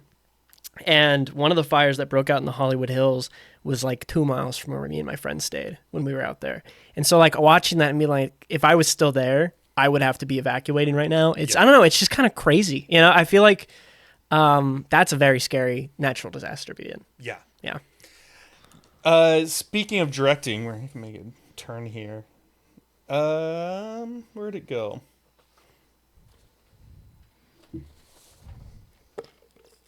In October of 22, you had your directorial debut, writing and directing Bloodstream for the Screenager anthology. How was that? Did you have fun? That was awesome. Yeah, that was my first ever, like I said, that was my first ever directed thing. I wrote, directed, and edited that. It's on the shirt. But no, that was a project I got brought on by a friend of mine, Noah Levine. He's the one who got me my journalism job, but he's a good pal of mine. And he was like, hey, I know these guys from Twitter who are trying to make a horror anthology about the college experience, and they want people who are in their freshman year. And so I wrote the movie in spring of my freshman year, and we filmed it in the fall of my sophomore year. I edited it in the spring of my sophomore year, and now it's officially out in 2020, as of 2024. And it was a really cool process, because that's like the first big project I'd ever managed. And I don't know. I mean, those people at Screenager Productions, their names are Jack and Ethan. They're very talented individuals, and they were very nice. And like having them help me walk through that process of making a short film was really interesting, especially considering, it's an anthology film. And so all the short films had to connect. And, we had 2 films being made in California, 1 film being made in Boston, 1 here in Austin. And then we had 1 out in Europe. Which is like really, I don't know, it was just a really interesting process to work through, because we're all a bunch of young filmmakers just trying to make a name for ourselves out there. And it was a really cool process, especially seeing like, horror websites that I grew up reading talk about our film. Yes. And then hearing all the reviews from the festival run. Obviously you get some negative reviews, but even with the negative reviews, there's positive reviews, right? Yeah. And so I don't know, walking through that process was really interesting. We had like a crew of 33 people for my film. Damn. Yeah. And so it was kind of me managing all that, and it was a little crazy. Was it what you expected, or were there some unexpected curveballs during that process? A few unexpected curveballs, nothing like too crazy. It honestly went a lot smoother than most people's first films do, I feel like. The biggest curveball to me was budget. Obviously I know movies are expensive. Yep. Didn't realize how much money we were really going to need for it. We'd raised $15,000 for the project, I think, overall. And I think my film, was allotted $1,000 of it, because the rest, you have to pay for the other films, and then you have to pay for distribution and things like that, like getting it on Amazon. But I got $1,000, and then I had to put $2,000 more of my own money into it, just because, we had to pay for food on set. We had to pay for extra props, and breakaway bottles cost so much money. Which is kind of crazy to think about. Like a simple sugar glass bottle, I think we bought 2 6-packs for $200. Jeez. And like they were great. Like you can't tell it's a fake bottle if you watch the movie. But I was just like, oh my God, why is that so expensive? And then I had the whole debacle with fog machines. We needed to fog up this shed we were working in. And so we bought a fog machine. It didn't work. And so I was like, crap, I got to order another fog machine. Wasn't going to come in time, and I couldn't cancel it either. So then I had to wait for the 3rd fog machine to come in. And then the day comes, and I didn't have any of them. And my friend goes, oh, wait, I had one. And I was like, Why didn't you just tell me you had a fog machine? So just little things like that. But like overall, it was a great production. We filmed it in 4 days. You just reminded me of when I was in my senior year in high school, we were in a film class, and one of our main projects was, I think we had to recreate a movie with like our own vision or something. I don't remember, but we recreated Scream. And dude, we used like ketchup for blood. You know, we were high schoolers, so we weren't trying to sink any money into it. And I think most of us weren't even working, so we didn't have a lot of money. But we used a shit ton of fog machines, and we thought it was so cool, especially when we started editing it, and because we were so new to it, you know, and none of us were planning on being film majors. It was just an elective where you had to choose one or two electives. We chose film, and it was a super fun time. I don't know if that movie exists anywhere. I'll have to see if I can find it on YouTube, because that would be, it was so bad, but it would be dang fun to just rewatch and sort of reminisce over. Yeah. Well, and that's the beauty of making film at the end of the day, is it's just like you're getting together with a bunch of friends. You're making whatever you can with what you've got, and maybe it's good, maybe it's bad, but at the end of the day, you had fun, right? Yeah. I don't know. I think it's kind of the shared experience. That's the beauty of it. The journey's better than the ending sometimes. Yeah. But yeah, I liked making that film. Welcome Week. Good movie.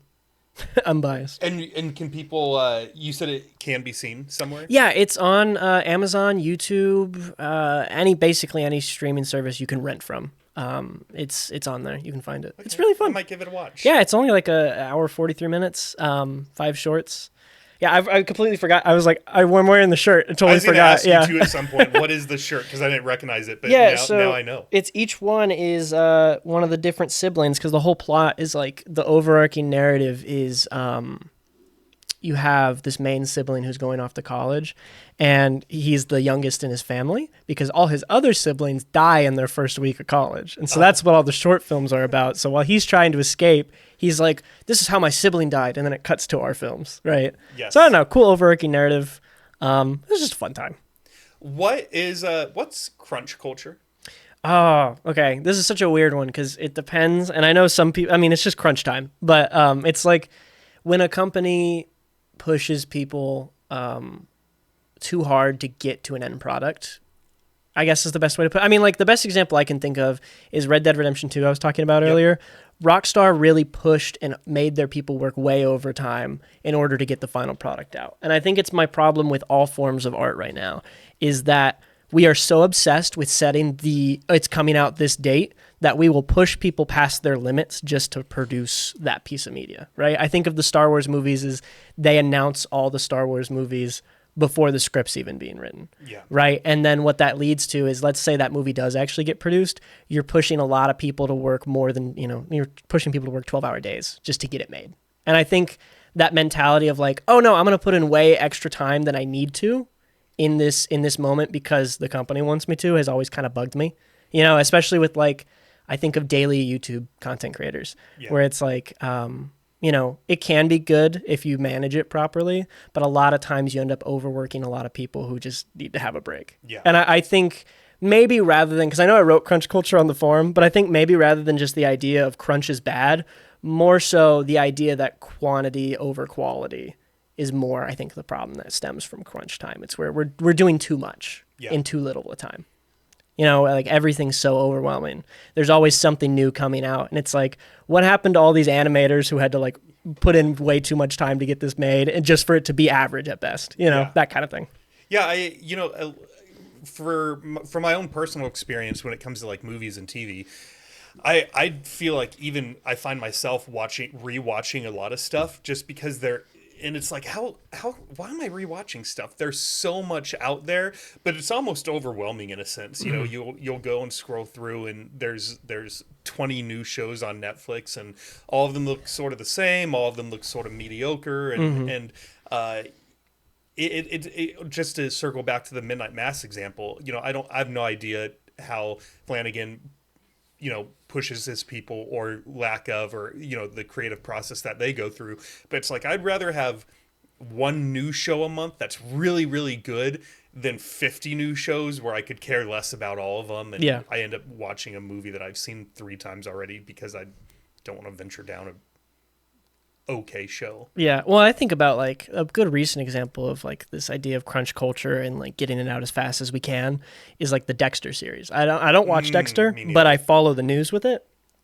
And they had like I don't know if it was like a prequel series or a continuation that came out like a year ago, and now they're already have a new season again, right? And it's Yeah. like, why are we spending so much time in like, let's get this out as quick as we can, rather than, like you said, taking the time to make it something good, make sure your workers and the creatives behind it aren't being overworked. I think of, at least in the gaming industry, the biggest example is, did you ever hear what happened with Cyberpunk?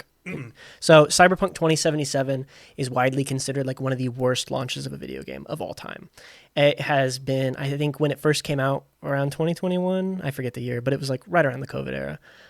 It had been worked on for 8 years, but what would happen is the higher ups at CD Projekt Red, which was the company, and the shareholders were like, well, you need to produce something. You need to make a game. And these devs were like, well, you're asking us to make too much in a really short period of time. You want us to make this groundbreaking game with all these advancements, but you're not giving us the time to do that. And so when the game launched, it didn't fulfill any of the promises. It was buggy mess and it was unplayable, right?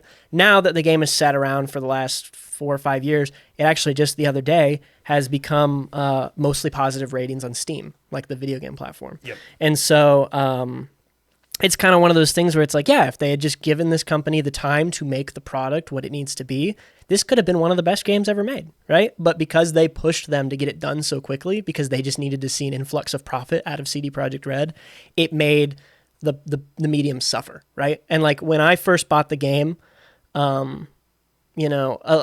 I don't know if you heard the whole debacle with it, but PS4 and Xbox One versions of the games just did not work. And so there were mass refunds.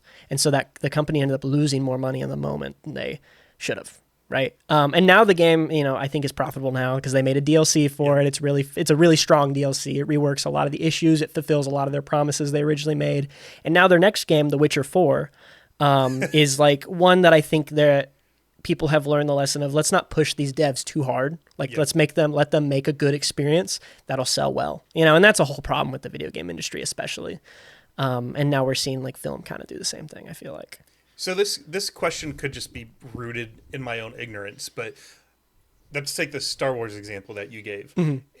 To me, it almost doesn't matter when a film comes out. So it's like, if you don't announce and you start working on it today in 2025 and it doesn't come out until 2027, who cares? Like, I'm still going to go see it either way if I'm a fan of whatever the trilogy is or whatever it is. Mm-hmm. So why does crunch culture exist? Because to your point, I would imagine it exists because of revenue, because the people at the top know that once they get it out, that they're going to see this influx of cash. But you also just mentioned that there were heavy refunds. So really, they're playing their own worst enemy, because if they release a shitty product and people don't like it, word's going to get around, less people are going to go see the movie, and they end up not getting that boost in revenue. So do you have any particular perspective on why crunch culture even exists, and why don't these creators just take their time with it? I think it comes down to like the business side of it, right? I'll use Call of Duty as an example, but that's a yearly game, right? Activision always has to release a Call of Duty because they want to see that revenue spike, right? And Call of Duty is always going to keep selling well because it's just a well-established IP. But that's the thing. I don't think crunch culture ever is going to really get combated unless you have like non-IP things fail, right? Because right now we are in an era of content, whether it's books, TV, movies, games, where IP is king. If you have the most famous IP, it does not matter how bad that piece of media is, people are still going to go see it, right? Like the recent MCU movies have not been that strong. No. But people are still going to go see them, and they're maybe not going to make their budget back, but they're still going to make a ton of money compared to what's in the box office, right? Yes. Disney's still going to always have movies crowding the theaters, even if they're average. Like that new Mufasa movie. Like, what was the point of it? And like, it didn't make its budget back to my knowledge, but it still made money. Like I don't know how much of a loss it is to Disney, but I don't think, as long as IP is as important of a bartering chip as it is, I don't think we see that ending anytime soon. I'd be curious though if how that plays into an international market, because I know domestically speaking things are always weirder. Like, did you hear about that Better Man movie that came out about Robbie Williams, the monkey movie? No. So there's a movie that came out recently that Paramount, I think it cost them $100 million to make, and it's a biopic about Robbie Williams, who's a European pop star, and he's played by a CGI monkey for some reason, right? So it's a biopic where it's his life story, but a monkey's in his place. So a really weird concept, but like I've heard it's a great movie. Critically, it's received well. A lot of my friends who are reviewers really enjoyed the movie. Domestically, though, it only made like $1.7 million. So like it was a flop here. Now internationally, maybe it's a different story. So that's also something that's so interesting is like how America receives media compared to other countries. So I think that also plays a factor in it, you know? I think I read somewhere once too that sometimes when movies do come out in America and the script seems so, it's because they're writing the movie for a global audience. So in America, we might go and watch that movie and be like, why was that so cheesy? Whereas in some other country, they just eat it up and they're like, yeah, because they're translating it to, however many languages, and so they have to dumb it down a little bit, so that's translatable. And I thought that was from a business perspective, that was really interesting too. And I don't think of it as of things like that. I think it goes back to like what I was saying, like with YouTube, balance. What you love about it plus the business side of it. I think right now in a lot of mediums, it's very much the scale of business and love for the arts has tilted more towards business. Right. Yeah. And understandably, like to a degree, I get it. It's like, yeah, you want to make money, you're a company, you got to stay afloat. Right. But at the same time, it's like we can't lose what makes books and TV and video games so beautiful, which is like the human art element of it. And, you have all these conversations about AI replacing people. Yeah. And it's like, I think they'll try, but I don't think AI can ever truly replace people because what makes art so special is the human element of it. Right? Like you can see an AI image and you're going to be like, something feels off. Something's uncanny about this. Yeah. But if I see something made by a person, I'm like, I can feel their heart in this. I can feel them. Yeah. Especially for music. Yeah. Yeah. I would have a hard time seeing AI produce something that tugs at your heart like some songs do. Yeah. Well, and that's the whole thing now with like TikTok and YouTube shorts is like, they'll just get AI voices over gameplay of like random Reddit stories and it'll get 1 million views, But I don't know. The media landscape's always changing. It's always weird. We're definitely in a point in time where I think it's turning more towards the independent person across the board, and which is a nice thing. I think we need to go back to the independent era of art where it's like we make something on our own, give it to the big people to put out there, and go from there. Yeah. I don't bring up this won't come out for probably 4 to 6 weeks, so the topic might be a little bit dead by the time this comes out. But I'm curious, what were your thoughts around the TikTok ban recently? I think the TikTok ban is goes back to the business thing. I think it's a show of power. I think it's America trying to be like, oh, well, we're a big part of your market. And it's like, yeah, we are, but there are bigger countries out there that make TikTok more money. I mean, TikTok, I don't remember the number, but it's in the billions, like how much is produced from TikTok. And it's because the shops, it's because of independent creators, right? I frankly think a TikTok ban is stupid, personally. Like, I don't know. I get what they're going for. Like, there are definitely arguments of security in all facets. Yeah. But to my argument, it's like, what is it taking from us that Facebook already isn't, Instagram already isn't, Twitter already isn't? You know what I mean? Our data is already being sold everywhere. Yeah. It doesn't matter who you are. It doesn't matter if you're an elected official or a random guy living in the middle of nowhere in like a rolling pasture in a cabin, right? Yes. Like your data is everywhere. There's no such thing as off the grid. Yeah. And so to me, I think it's silly. I don't know. What did you think about it? My thought was, I wonder how many teenagers are in the fetal position in a corner right now shaking because they don't have anything to do. Yeah, no, that's so true. I will say, like, as much as I don't think it should get banned, it is a very unhealthy app to a certain extent. Yeah. Like, the cycles it creates of dopamine is kind of scary to me. Like, I was low-key a little thankful when UT banned TikTok on its Wi-Fi. Because like I have less incentive to go on there, right? Yes. I still like TikTok. I'll still go watch it. But I have less incentive to sit on it for as much as we did during COVID, So it's a double-edged sword for me. Yeah. Yeah. I honestly, when I first heard about it, I genuinely did think it was maybe a good thing if it had lasted for a couple weeks, because it would allow people who do spend a lot of time on it to sort of give them some time back in their day. I know I made a joke, but like it does give you a chance to, I think, just be like, all right, what do I want to do with my time, Yeah. But of course, Facebook was still up. Instagram was still up, and they all have their own Netflix versions. was still up, Yeah. Hulu was still, so like we have so many different avenues. I was like, honestly, they probably just switched from one platform to the other. I don't know a lot about it. All I know is that I didn't even know it happened. I just got a notification from I have a website that I use to post all my shorts to, so I never even need to go into Instagram, TikTok, or YouTube because I just do it all through my calendar, and I love that because then I don't accidentally start doom scrolling. Yeah. But I just got a notification that it was like, hey, your post to TikTok failed. And so I logged on to the app and I saw the little, disclaimer that is like, oh, we're down, but, the U.S. is going to work to get it back up as quickly as possible. And it's like, all right, that's sort of crazy. But, Yeah. Yeah. I mean, go ahead. Just, I really didn't have too much thoughts about it, except just like, I thought it was sort of insane that it actually happened, even though it was only like 16 hours or however long it was. Yeah. I to think that some people probably slept through it. Right. Yeah. But like, I don't know, from a creator's perspective, if I'm just talking purely on like the, me as an editor, I think losing TikTok is devastating. Because it is crazy how much of a medium and how much growth you can see from TikTok as a creator, right? Like whole musicians have been brought to the limelight because of TikTok, that their songs wouldn't have been seen otherwise, right? Yeah. And for me, like the reason I got that job with Cypher back in my freshman year of college was because they needed a TikTok editor. They needed someone to edit clips of his videos and turn them into, 10-second, 30-second clips that people can go, haha, that's funny. I want to go watch his full video, right? Yeah.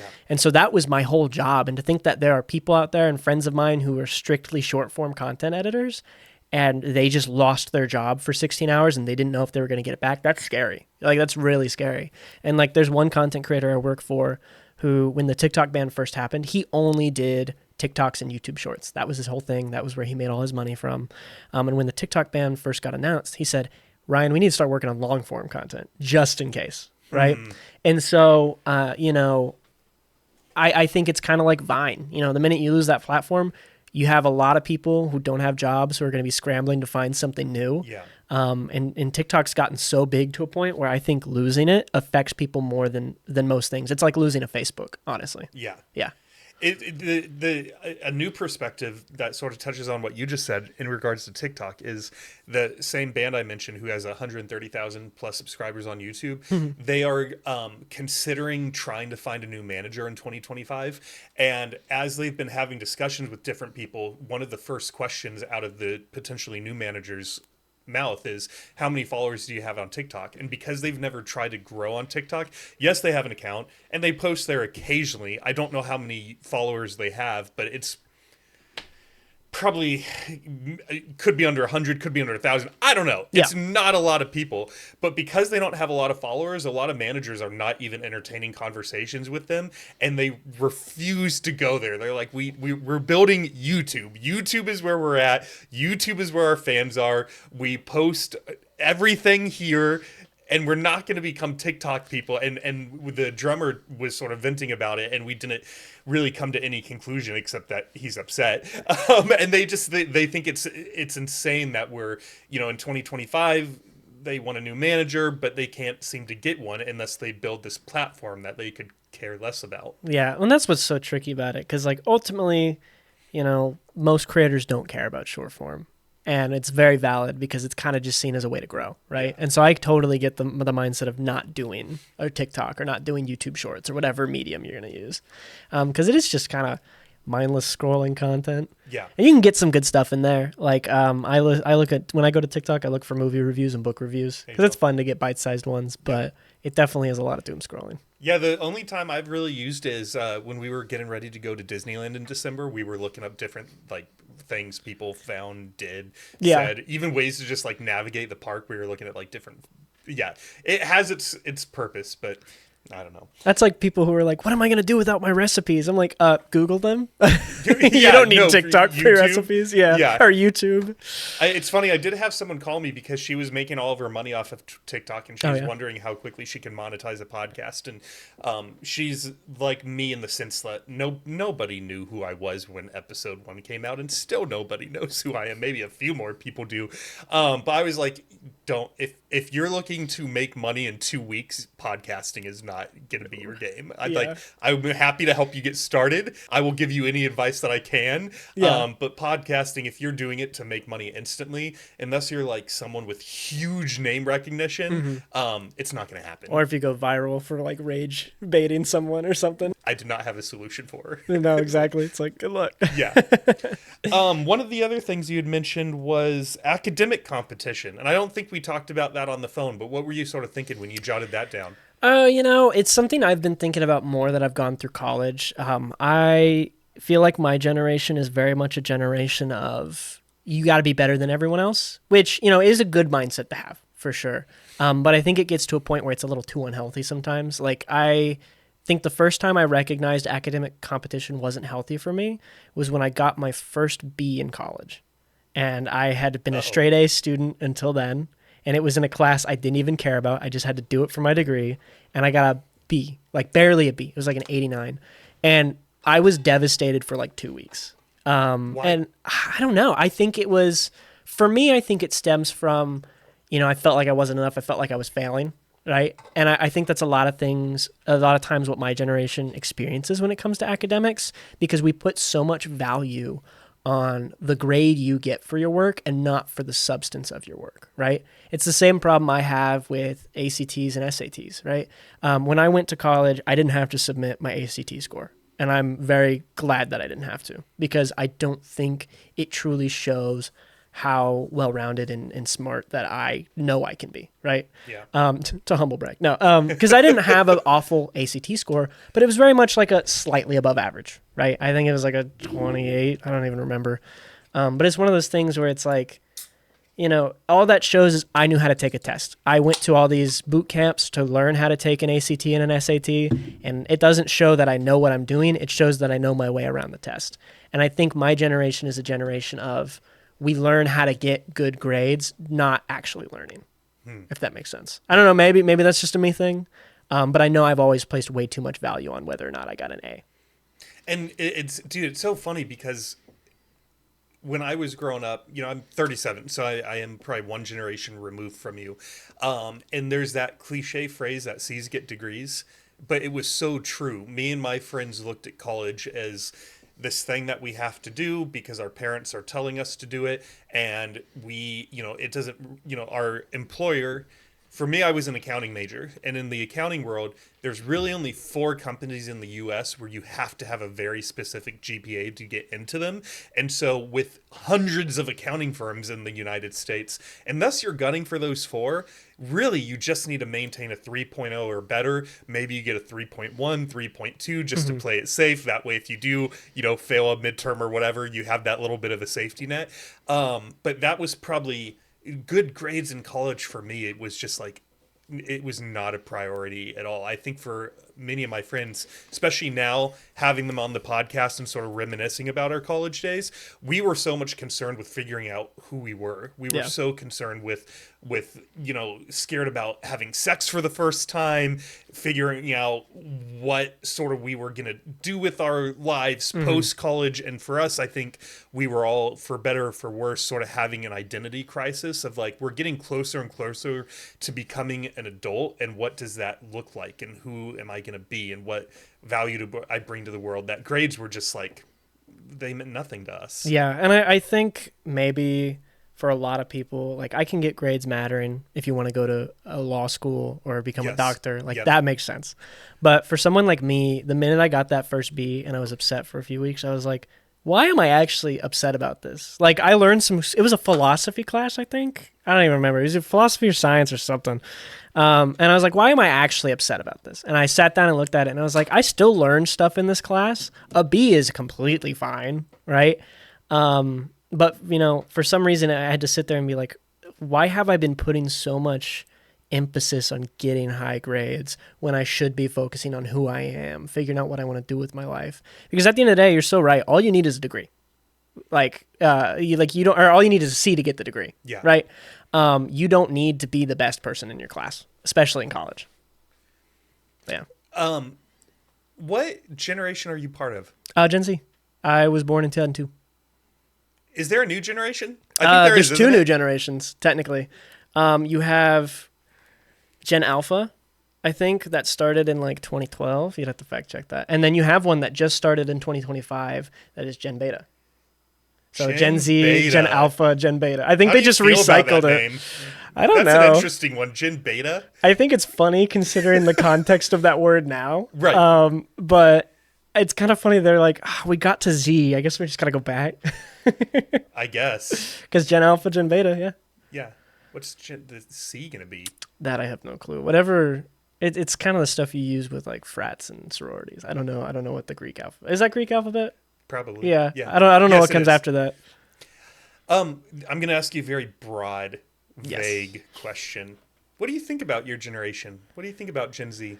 You know, I think we're a really weird generation to start off. Not weird in a bad way, but like weird we have such a unique experience compared to a lot of the generations because we know, at least a lot of us know a time before the iPhone and a time after the iPhone, right? Yeah. We're the last generation to know that. But I think the most technological change has happened between the end of the millennials timeline in the 90s and the first half of my generation, right? Because there are some Gen Z kids that I feel so disconnected from. Like I look at some of my friends' younger siblings who are also Gen Z, who are like at the tail end, and I'm like, we did not have the same childhood. Like we have a completely different experience. Like I still remember when my dad got an iPhone. And before that, they all had flip phones and things. Yeah. And like my friends' siblings are never going to remember that. Or like I remember as a kid having a DS was like a luxury because there was no such thing as a portable except for Nintendo's, right? And I guess the Neo Geo Pocket or whatever. But that kind of stuff. So I don't know. I think my generation is a generation that is because of the internet, we are very connected. We are learning about ourselves at weird speeds. And we're also like experiencing, post 9/11 trauma that our families went through as well, right? And you have the 2008 housing crash. I think a lot of these things impacted our parents, and now we are feeling the effects of these things a lot quicker because of the internet. Yeah, because we're starting to understand stuff a little bit younger because of how easy access it is. Like one of the things I have told myself is that, I'd like to have kids one day, but if I decide to have kids, I will not let them get on the internet until they're in high school. Because Thank God. I'm sorry to interrupt you. No, you're good. But if you pull that off, I'm so happy for your kids. I think that is I'm taking these ideas. They're not my original ideas, but I read a book called did you read The Anxious Generation? No, but I've heard of it. In the opening chapter, one of the ideas that they pitched was that if you want to stay in communication with your kids, give them a phone that doesn't have internet access. Yeah.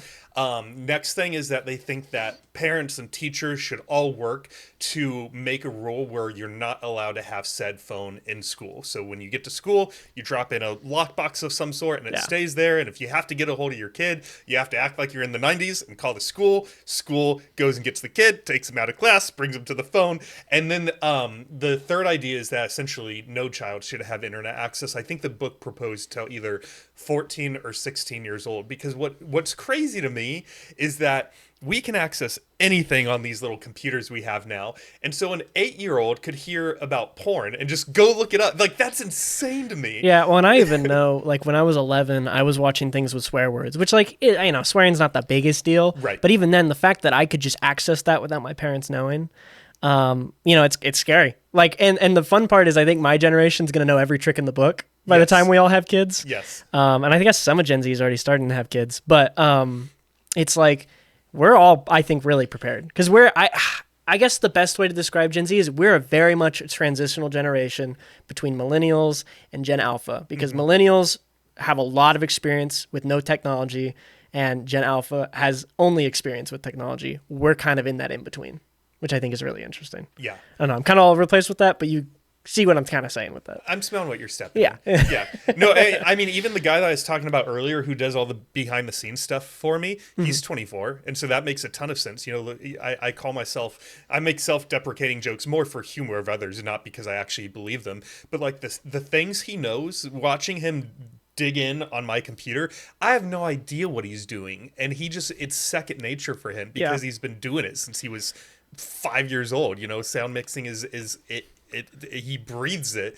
Whereas for me, it's something I didn't start thinking about until I launched the podcast. And now I'm like, fuck, why are these cameras blurry right now? This is $500 camera. Why are you blurry? You know, fuck. Well, that's like, I'll go back to my parents' house and they have this TV set up and I'll be like, oh, your settings are off. You have motion smoothing. You need to fix the sound. And they're like, I don't even know what that means. Just fix it for us, son. Yeah. Well, and that's another thing about my generation that I think is really cool. And maybe, I mean, tell me if you think otherwise, but to me, I feel like Gen Z is a lot more in touch with their emotions. We understand how we feel a lot better. And maybe I'm just reflecting on, my sister's a millennial and my parents are Gen X, so maybe I'm just reflecting on how they are as individuals. But I feel like a lot of Gen Z is really conscious of how they feel about things, which I think is really cool.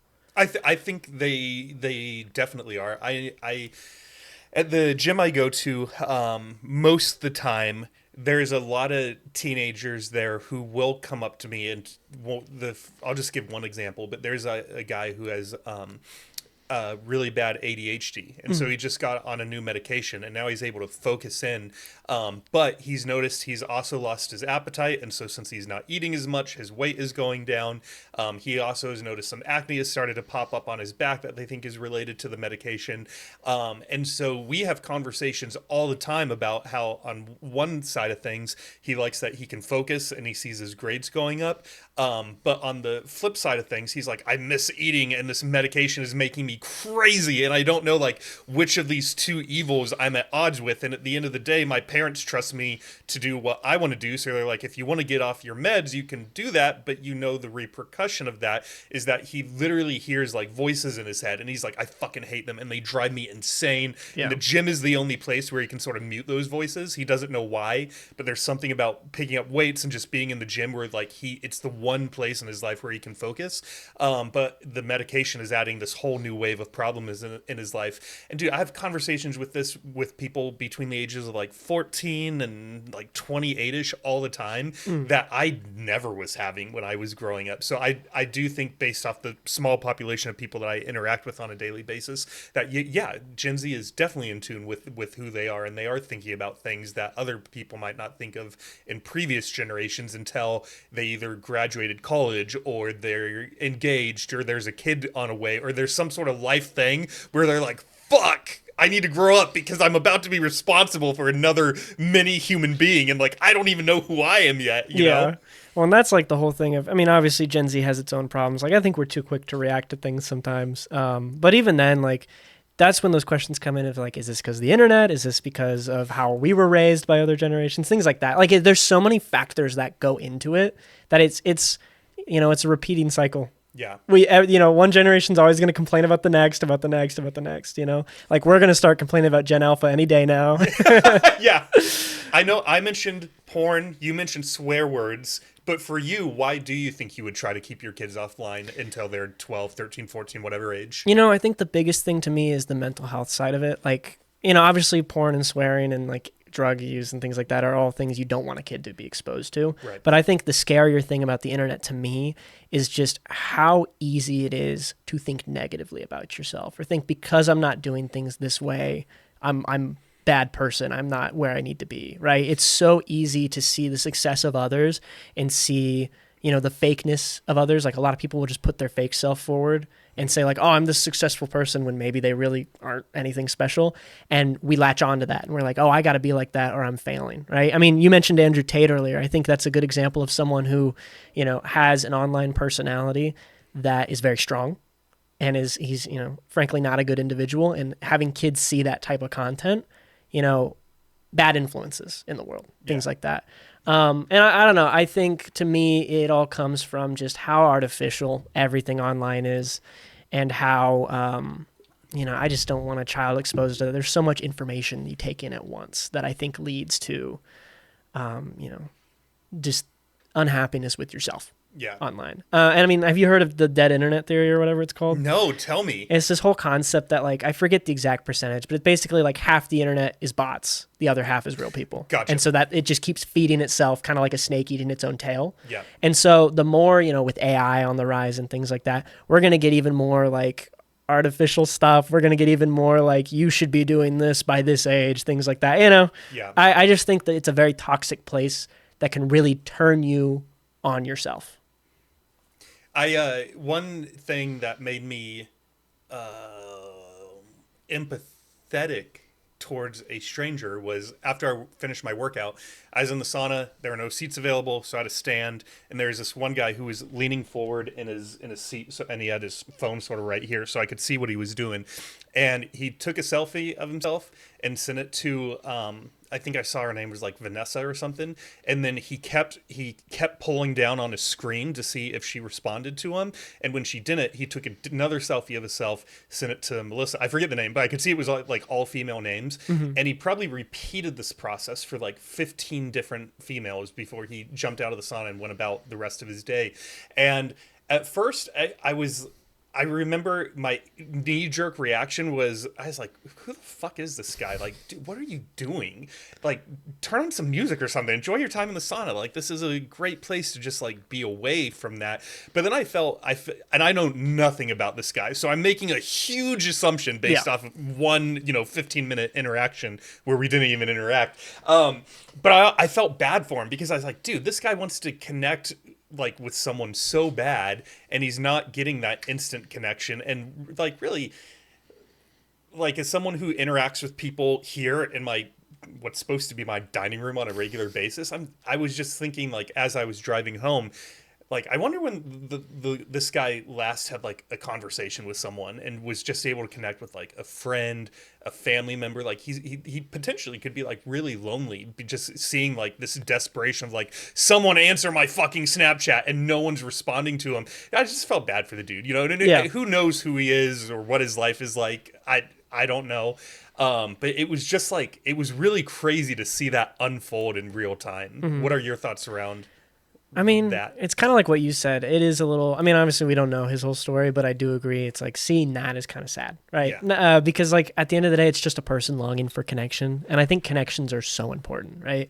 And that's why COVID was so devastating. Watching people around me who are very social people have to be forced to stay inside is like, because obviously it was good for their health. You need to stay inside so we're not getting like my grandparents sick who have like, lung issues and things like that. Yeah. But on the other hand, it's like, even though we're doing this to protect people we love, we're being also forced away from the people we love because we want to keep them safe. And so like, I think ever since COVID, that longing for connection has only gotten stronger. And a lot of people seek that online, like you're saying with this guy on Snapchat. And so I do think, the thing that makes us all human is that we want that connection. That's why people get it from media. That's why people get it from the internet. Maybe I'm going on a weird sidebar, but like the whole thing of like, we just want connection, and the internet tries to offer it in artificial ways. Yeah. Yeah. Interesting. What a time to be alive. I know. One of the funnier things that a guest told me 2 or 3 episodes ago was that someone was using ChatGPT as their therapist. It's free, I guess. No. It's free, yeah. But that just the notion of that is like, that's awesome. Good for her. Therapy, weird side tangent. Therapy is such a life-changing thing. Like, I'm glad we've started embracing it more in the last 20 years. Yeah. Because I feel like, I started going to therapy and so much stuff started making more sense. Like, I learned like, I can say no to people when they were like, can you do this thing for me? I can like set up boundaries and stuff. Yeah. And I think it's just something you don't realize until someone, even whether it's a therapist or a friend or a family member, bluntly tells you, hey, you have to take care of yourself first, And I love that analogy when you're on a plane where it's like, well, you want to put your mask on first before you can help other people. Mm. I think that's so true on like any part of life, is like, take care of yourself first. Otherwise you can't help others to the best of your ability. Yeah. Did you watch Friends by chance? No. Do you know of the I do show? know Friends. I've seen a few episodes. On cable TV, if you start channel surfing, like it's probably to this day they're probably still just running reruns 24/7. But recently, one of my favorite podcasts got one of the Friends characters, shout out Lisa Kudrow, on, and they were just for a couple minutes talking about I forget his name in real life, but they were talking about Chandler's death. He's the actor that took his own life from a drug overdose a couple years ago. And they were talking about such a big part of life is learning to like yourself and to learn what you like about life. And if you can't do those two things, then sometimes the tragedy of like something, was it Matt LeBlanc? No, that's Joey. And David Schwimmer was Ross. Yeah. Sorry, Chandler. I feel so bad. What is his name? Fuck. But yeah, dude, even myself, like, I felt like my quality of life has just skyrocketed since I started the podcast because I found what I like doing. And as strange as it is to say out loud, I love having strangers over in my dining room to kick off Sunday morning and have a conversation about horror movies and social media and like it's great. And I do hope that, you know, if the listeners take nothing else away from the show, that as they tune into a couple episodes, they just start to ask themselves, like, what do I like doing? And if you don't know the answer to that question, go figure it out. Go start your own podcast. Go direct a movie. Yeah. Just, you know, it's so important just to like spend your time doing what you want to do and not regretting it being like, oh fuck, I spent another 7 hours on TikTok today, you know. I don't know, that was also a weird tangent with no good articulate ending. No, I mean, it's so real though. I mean, it's like, find something new, try new things. Like I think my biggest piece of advice, I had a friend come up to me and he was like, I want to get into video games more and I don't want to just play multiplayer games. And I'm like, play single player games. That's the answer. Go do something else, right? I mean, like, we have all these things that everyone's battling for our attention, right? We get to decide who's going to keep our attention. Right. And so you want to put your attention in the right places, like you're saying, find what you love to do. Yeah. Which, totally random sidebar. You mentioned talking to strangers. You found me on LinkedIn, right? I think you DM'd me on LinkedIn. I was just curious how you found me. Totally random sidebar. So I find well, actually, let me ask you a question, and this might answer it. The way I find most of my guests is I will look up a location on Instagram. So I will choose, you know, Terry Black's, you know, Eddie V's, you know, Gold's Gym. Yes. Okay. I will look up a Gold's Gym and start scrolling through anyone that tagged a picture of themselves, you know, working out at Gold's Gym. I'll tap on their profile and I'll scroll through it for like 30 seconds and see if I find anything interesting. Yeah.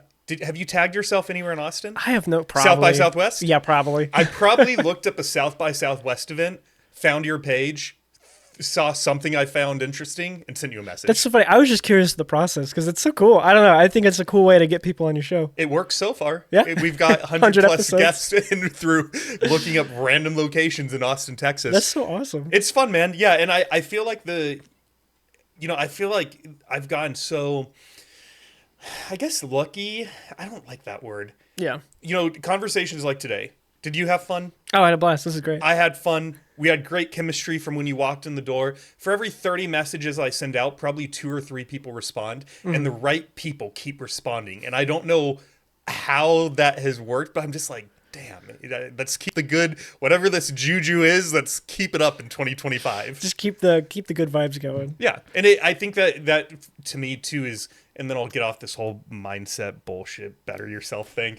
But I think too that my whole frame of mind around rejection has completely changed, because a lot of times I'll send out those 30 messages and I'll be like, man, really? Only 2 people responded? What the fuck is wrong with these other 28 people? But then as I look over the last 100 episodes, I'm like, I don't want any of those 28 people on. The right people said yes. And so now when people don't answer me, it doesn't even faze me anymore, because I'm just like, those are the people who were not meant to be on the show. I'm not saying they're bad people or they had nothing to offer, but like, there's a reason you said, why did you say yes? I think I was just like, this is cool. It's a podcast. I like talking. Cool. I was like, you seemed like a cool guy. I looked at clips. I was like, you're not a robot. Like, No. I'll do it. Yeah. I'm real. And I was like, oh, you're close to where I'm at. I mean, because you messaged me while I was in LA, so I wasn't able to do it when you first reached out. And then, you know, my whole semester was crazy because I run the TV station. Yep. And that takes so much more time than I expected. But I was like, I'll do it. It sounds cool. And I was like, you have a ton of episodes. You seem, you know, you're very professional about it. Appreciate that. Yeah. I do think more people are saying yes now, that not even in regards to the 100, but like, man, those first 10 episodes, trying to get guests on when the podcast didn't exist. There's like an Instagram page with a picture of Thad, and they probably were like, is this real? Am I gonna be the next horror story because I got murdered going over to this dude's house? So I do think it's getting easier to find people, which is that's nice. It's well, really and nice. You handle it really professionally. I don't know. I saw the calendar invite and I was like, oh, this all makes sense. Yeah. I started doing that because one of my friends told me to. He was like, get on Gmail and like just act professional. I was like, yes, sir, I will. Yeah. Take your advice. And that's the trick, because like the rejection thing's so real. As a freelancer with editing, I will maybe apply to 100 jobs a month, and I will only hear back from like 4. And you kind of just get used to being, not hearing back at all. Is that just because there's so many freelancers out? That seems like a crazy number. 100, you get 4 jobs. I would have thought you would have said like 20 or 30 would have at least responded and been like, let us see what do you work on? Or that just seems like a really low turnover. I think for me, a lot of it is because I've worked in a professional space, I kind of know how much someone of my experience needs to charge. And because a lot of content creators I use a website called YouTube Jobs to look for my stuff, because it's specifically just YouTube editing and script writing, right? Yeah. And so because I've worked with professionals, I know I can charge a professional level. And a lot of the jobs I applied to end up being YouTubers who have less than 10,000 subs, and they have this idea that like, oh, I'll make the money off of YouTube. And it's like, you can't. If you really want to make this your job, you got to invest a lot up front, or you got to just keep pushing. Eventually you'll get big, right? And so a lot of these people, they'll see that I'm charging like, maybe 100, which is like pretty small for some of this stuff, but I'll charge like 100 for a long form video that's like 20 minutes. And they'll be like, no, I can't pay that. And I'm like, well, then you might want to edit yourself, because there's no editor that's going to work for you I'm being generous. Like I'm saying 100, most editors will look for more when it comes to smaller creators, which is like totally valid. Editing's a hard job. I mean, you edit your stuff and it's like, you see how long that takes. And so I think that's why the turnover rate's bad, because a lot of the callbacks I do get are from channels that are in the hundreds of thousands of subscribers or more. Because they can't afford to pay an editor.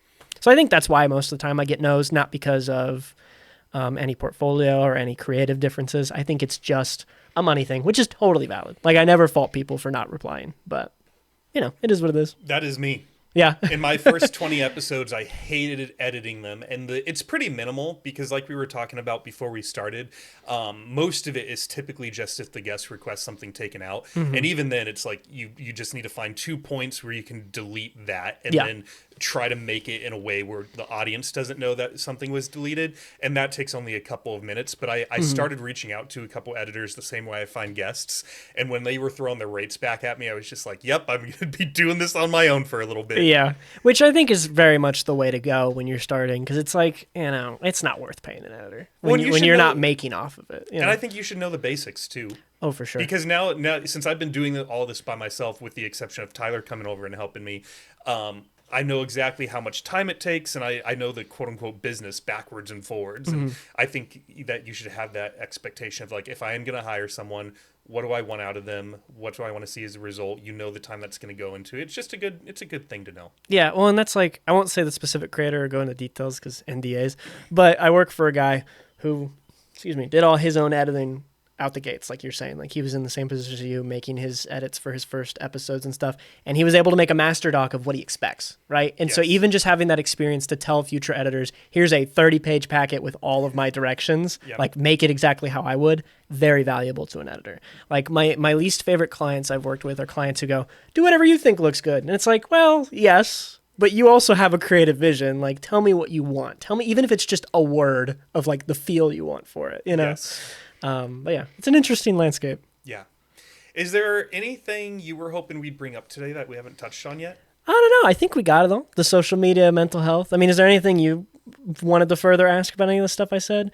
Because for me, it was really just tackling, social media and why I think like it's a blessing, but it's also pretty detrimental. Yeah. Things like that. I don't think so. I think we covered it all.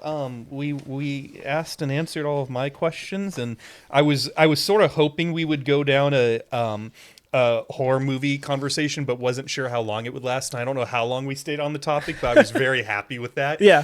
So no, I'm good. Yeah. Remind the people one more time where they can go check out your movie, what it's called and what platforms it's on. It is called Welcome Week. It is on primarily Amazon. You can also watch it on YouTube. You can also just look up Screenager Productions if you want to find that production company's whole page.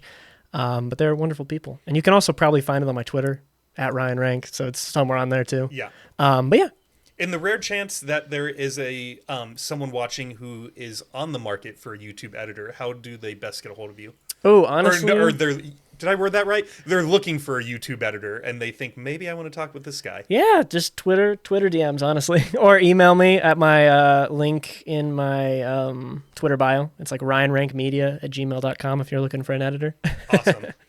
And LinkedIn, apparently. Yeah, and LinkedIn. You can reach LinkedIn me. works. I will answer people on LinkedIn. Well, everyone, thank you so much for tuning in with us this morning. Sorry for the blurry video. We'll get that fixed for the next episode. But it was good for the first half. So hope you enjoyed this episode. Go watch a horror movie. If you enjoyed this, please do me a favor. And if you listen on Spotify, give us a 5-star review there. If you listen on Apple Podcasts, you can do the same. And if you watched on YouTube, please subscribe to the channel. My promise to you, if you do the small thing for me, is I'll keep finding awesome guests like Ryan to have fun conversations with, hopefully motivate you a little bit. And yeah, it's as of right now, it's free of charge. That may change in 2025. We might throw some ads in or whatnot and start generating some revenue for this thing. But for now, it's 100% free. With that being said, everyone, stay healthy, stay happy, and have a good Saturday night. Bye, y'all.